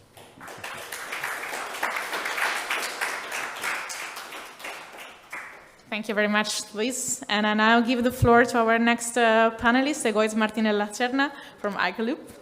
The floor is yours. I didn't break it. Hopefully not. Okay. Well, in the meantime, thank you all for attending today, and thanks especially for the organizers for inviting us today. It's a pleasure to be present again on an event of this kind and well, to explain you and disseminate our insights on Liberty. So as I was presented, I am Egoitz Martinez Lacerna. I'm doctor and researcher at i-HeCoBatt Technology Research Center in the Basque Country, also very close to CDTEC in the San Sebastian area. I'm particularly coordinator of the Liberty project. And well, as the title says, and similarly to what Luis just explained, we don't have so many results to be explained today. So I will just mainly present our goals and how we are tackling different objectives that we have in the project, and especially some key innovations, at least on the conceptual level. So this one will be the outline of the presentation.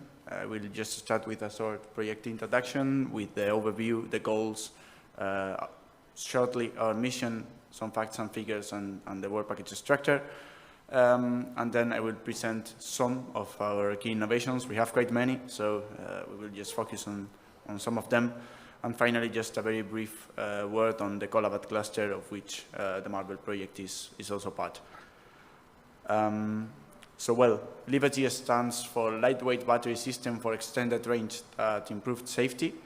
And we have 5 main objectives. We start from a benchmark vehicle that in our case is a Mercedes-Benz EQC vehicle. And the goal is to develop a brand new battery pack that we will finally integrate on a demonstration phase in this vehicle. So the goal is first to achieve a range of 500 kilometers on a fully charged battery pack. To achieve a shorter charging time, we are targeting just around 18 minutes for fully recharging a battery pack, in this case with up to 350 kilowatts during the charge phase. Then, of course, as you just mentioned, to achieve an ultimately safe battery pack, which is crucial for a demonstration phase of this kind, and also for the automotive sector, of course. To reach a longer battery lifetime compared to what we currently have in the benchmark vehicle, and finally to meet all these goals in a sustainable way and taking a look on the whole battery pack cycle life, or life cycle, sorry, also considering potential transfer to second life. Very shortly, our mission is to build next-gen sustainable batteries, integrating cutting-edge technology and innovations from the component level into the system level that will be reached and demonstrated, hopefully, in the final demonstration of the whole battery pack. We are 16 partners from 7 different countries, quite some big names in the picture in there. The coordinator, it's myself, and i-HeCoBatt as a whole. And well, we just started in January in the last year, and the project will last for 42 months. So we are just close to the middle of the project, but still on the requirements, definition, design phase. And just to take a quick look on our work package structure, we just follow the typical V-shaped design methodology, starting from work package 1, requirements, design criteria, etc., then moving on to a conceptual design of the subsystem level, and finally defining or setting the next steps for component level designs in work packages 3 and 4, where we will design all the components, build them, including casing, BMS system, etc. And finally, in the right side of the picture, we have 2 work packages. Work package 5 mainly meant to define novel testing procedures at every level, component, system, subsystem, and finally in the vehicle level. And work package 6 actually tackles the carrying out such tests. And on top of all that, we have a work package fully focused on LCA analysis, total cost of ownership, life cycle inventories, etc. So just supervising all the designs we do from the sustainability and cost point of view. So moving on to some of our innovations. Unfortunately, my picture is hiding most of them, so I will say it just out loud. We have in there the objectives just for convenience, but the main purpose in here, the car is nice, it's the part you can see, but I would like to talk a bit on what we are actually doing in the project. Oh, perfect, thanks.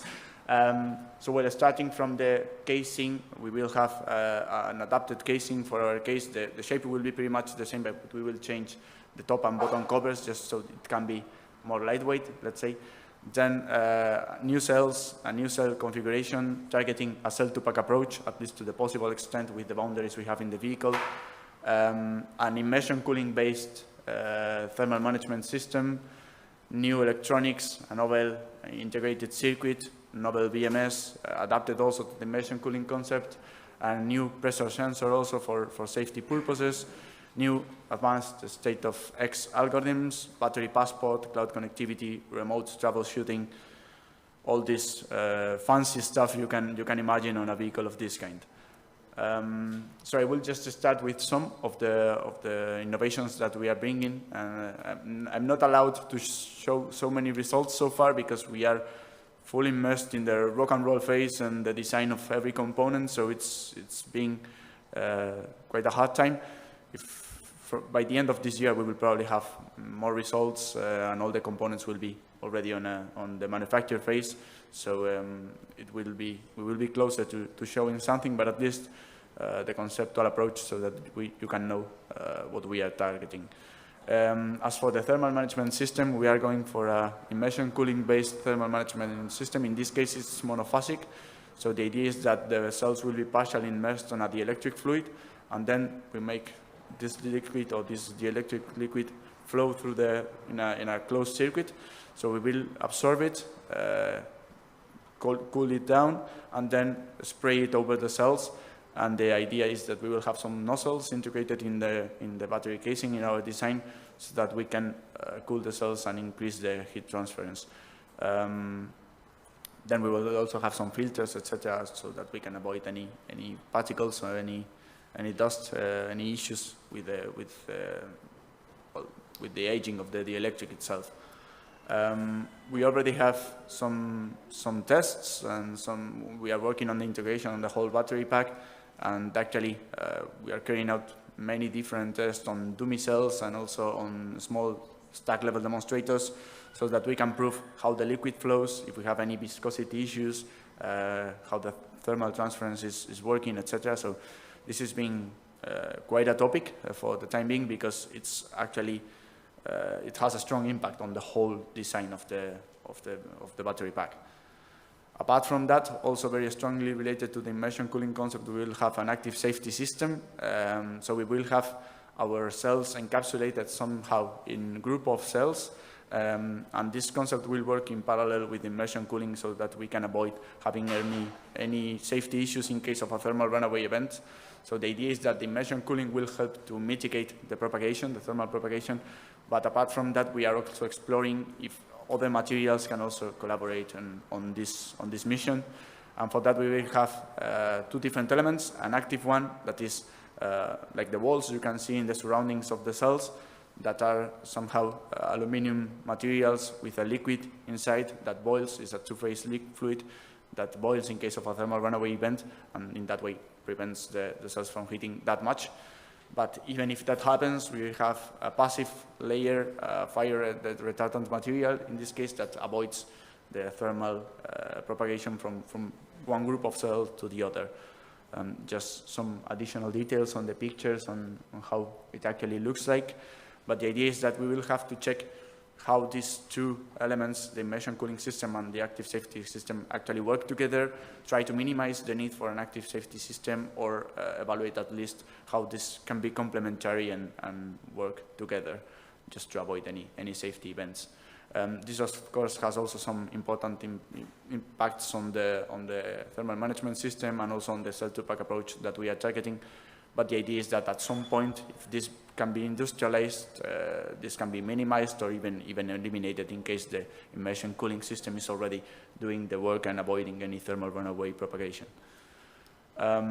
We are also working very strongly on the battery management system and the high voltage electric system. As you can imagine, having an immersion cooling concept, we will have to realize the whole electronic systems and all everything that is on top of the cells needs to be adapted so that the liquid can flow and can be adapted to the immersion cooling concept.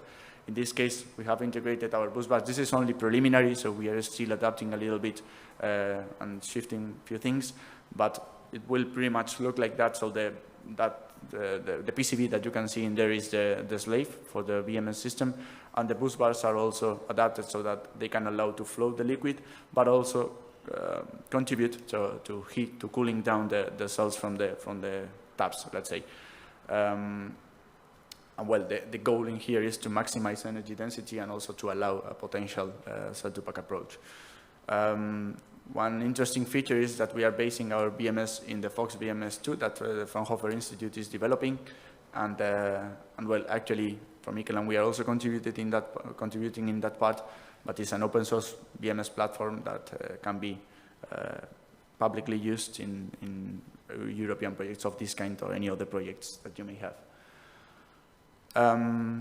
Another topic, another key innovation that we are bringing in here, and particularly from Mikeland, we are very strongly involved in this part. We've been working for some time, from some years already, on advanced data-driven algorithms for lifetime prediction, for any other purposes related to in the batteries field. And now we are bringing in here some concept for a state of X estimation. The idea here is that we can have a quick model development phase, so that when we have to change from one cell to the other, or just different generations of a single cell or different chemistries, we can do it in a pretty quick way and with a very reduced experimental burden, because normally you need some characterization, aging, etc., just to be totally sure that your algorithms are working fine. So our solution for that is to use data-driven modeling techniques. In this case, we take advantage of field data that we can directly get from the vehicles already deployed in the roads to improve iteratively our algorithms. And the idea is not only that, but also to have the possibility to apply some transfer learning techniques that we can use once we have generated a model already working well enough, let's say, to get that knowledge and to adapt it to new cells, new references, new chemistries in a rather quick way. The idea in here is, well, the benefits are that we can have an increased accuracy, which even becomes better and more reliable as we get new data. That's particularly interesting if you can merge all the data from different vehicles, different applications in one, in the same resources or database. And improved performance at unobserved conditions, because if we have vehicles at different locations, we can also observe a wider range of operating conditions. And as I said, just reduce quite a lot our experimental burden. If you are interested on these topics, some of my colleagues will be presenting more details in this regard on the state of charge estimation in the EBS 35 in Oslo next June.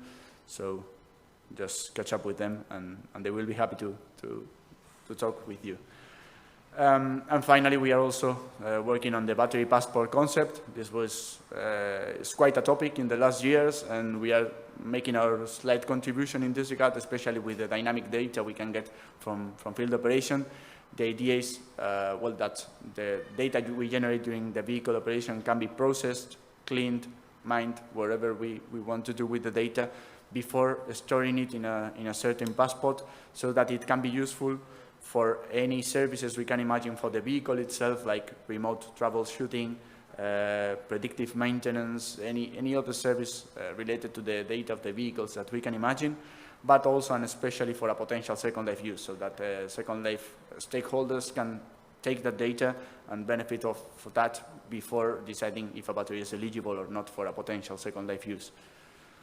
And well, that's the innovations that I wanted to present today. Just before concluding, a few words on the ECOBatt cluster.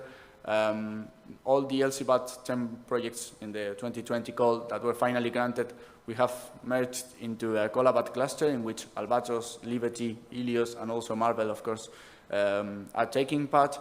This cluster is meant to disseminate our results, but also to promote some technical discussion among the different projects we are taking part. We already built 4 main technical subclusters meant or focused on sustainability, testing, BMS, and we are about to launch right now the 4th one on battery modeling. And we are already running some meetings and holding some technical discussion. The idea is that we can get into common approaches, find synergies, and potentially provide some outcomes to the battery community, and also potentially to upcoming European projects, so that we can use some guidelines or some white papers on how we approach many things in this regard. The LinkedIn page was, this is wrong, it was just published this week, so if you are interested, please follow us, and we'll be happy to engage with any other European projects, any other clusters, etc. Actually, we held just today a meeting with Lee Planet, for example, so we are already closing relations with many other clusters and projects. And well, just to stay tuned for upcoming events, workshops, white papers, guidelines, many different stuff that we are preparing during the second semester of the year. And that's pretty much it from my side. If you have any questions, then in the questions block, I will be happy to answer. Thanks for your kind attention.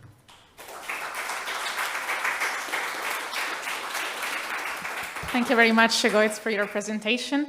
Since we are a little bit behind our agenda, and we also have a surprise before the coffee break, we'll just take one question from the audience. I think that on slide we don't have any questions. So are there any questions from the audience in the room? If you didn't have time to think about the questions, I think you can wait for the coffee break. Oh, you have a question from Mikel Arrinda.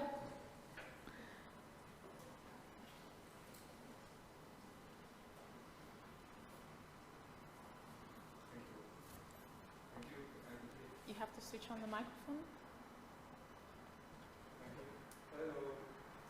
That's right.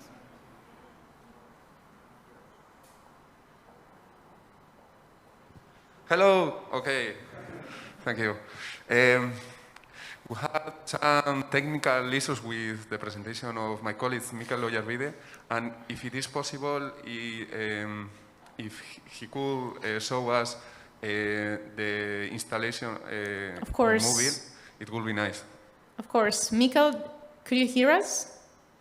Yes. So what was the request of Mikel?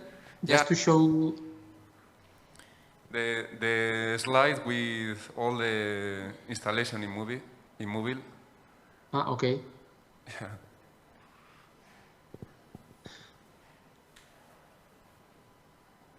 Is it working?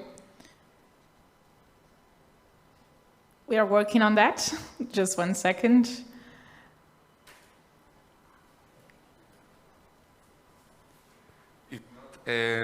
Maybe Dimitri can show if you told us the slide number. Is the number 7, so I will stop sharing my screen. Yeah.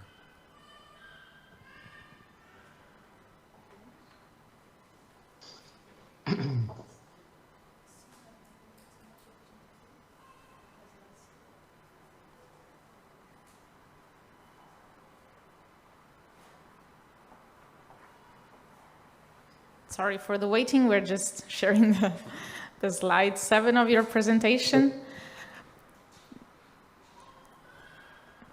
Okay, now we can see it. Yeah, so sorry, because I was not aware of this loss of image, and I was talking, and I wasn't. I haven't realized that the problem is us. No worry. Was frozen. So yes, so basically what I was telling is that here in Mobile we extended our testing capabilities. So the equipment that we have for cell and module testing, it's around between, considering the testing capabilities that we have here in Donosti and what we have in the second building in Mobile, is around 1,000 channels for cell testing. We have around 75 channels in order to test the modules up to 100 volt. And we have also five channels to test a large battery pack up to 1,200 volt, and each one consists of 250 kilowatt. Regarding to the ambiental testing, we have 2 walk-in chambers where we can place all the battery pack or even all the system, all the energy storage system. And for mechanical and vibrationing, we have a dual shaker, which is able to conduct the UN38-3 test and also to test under regulation number 100, which is mandatory to pass this test in order to commercialize, let's say, the battery pack. So yes, I mean, this is a kind of short introduction, but of course, if you have any question or any doubt or any suggestion, we will be happy to answer using the email that I was showing during the presentation. Thank you, Mikel. And the presentation will also be shown on the website of the event. So thank you very much for showing again. Again, sorry for the technical issue. I think it was a connection problem. So if there are... Thank you. Thank you very much, Mikel, for being with us. And yes, so if there are no more questions and questions can be asked during the break, I invite you to join us to the coffee break. But before rushing upstairs on the terrace, we have a little bit surprise for you. From the Untitled project, we have an electric vehicle to show you downstairs, just at the entrance of the hotel. So you're more than welcome to join us downstairs to see the vehicle, and then we can all enjoy a coffee break for 10 minutes. And also to take a group picture, so do not run away. Thank you very much.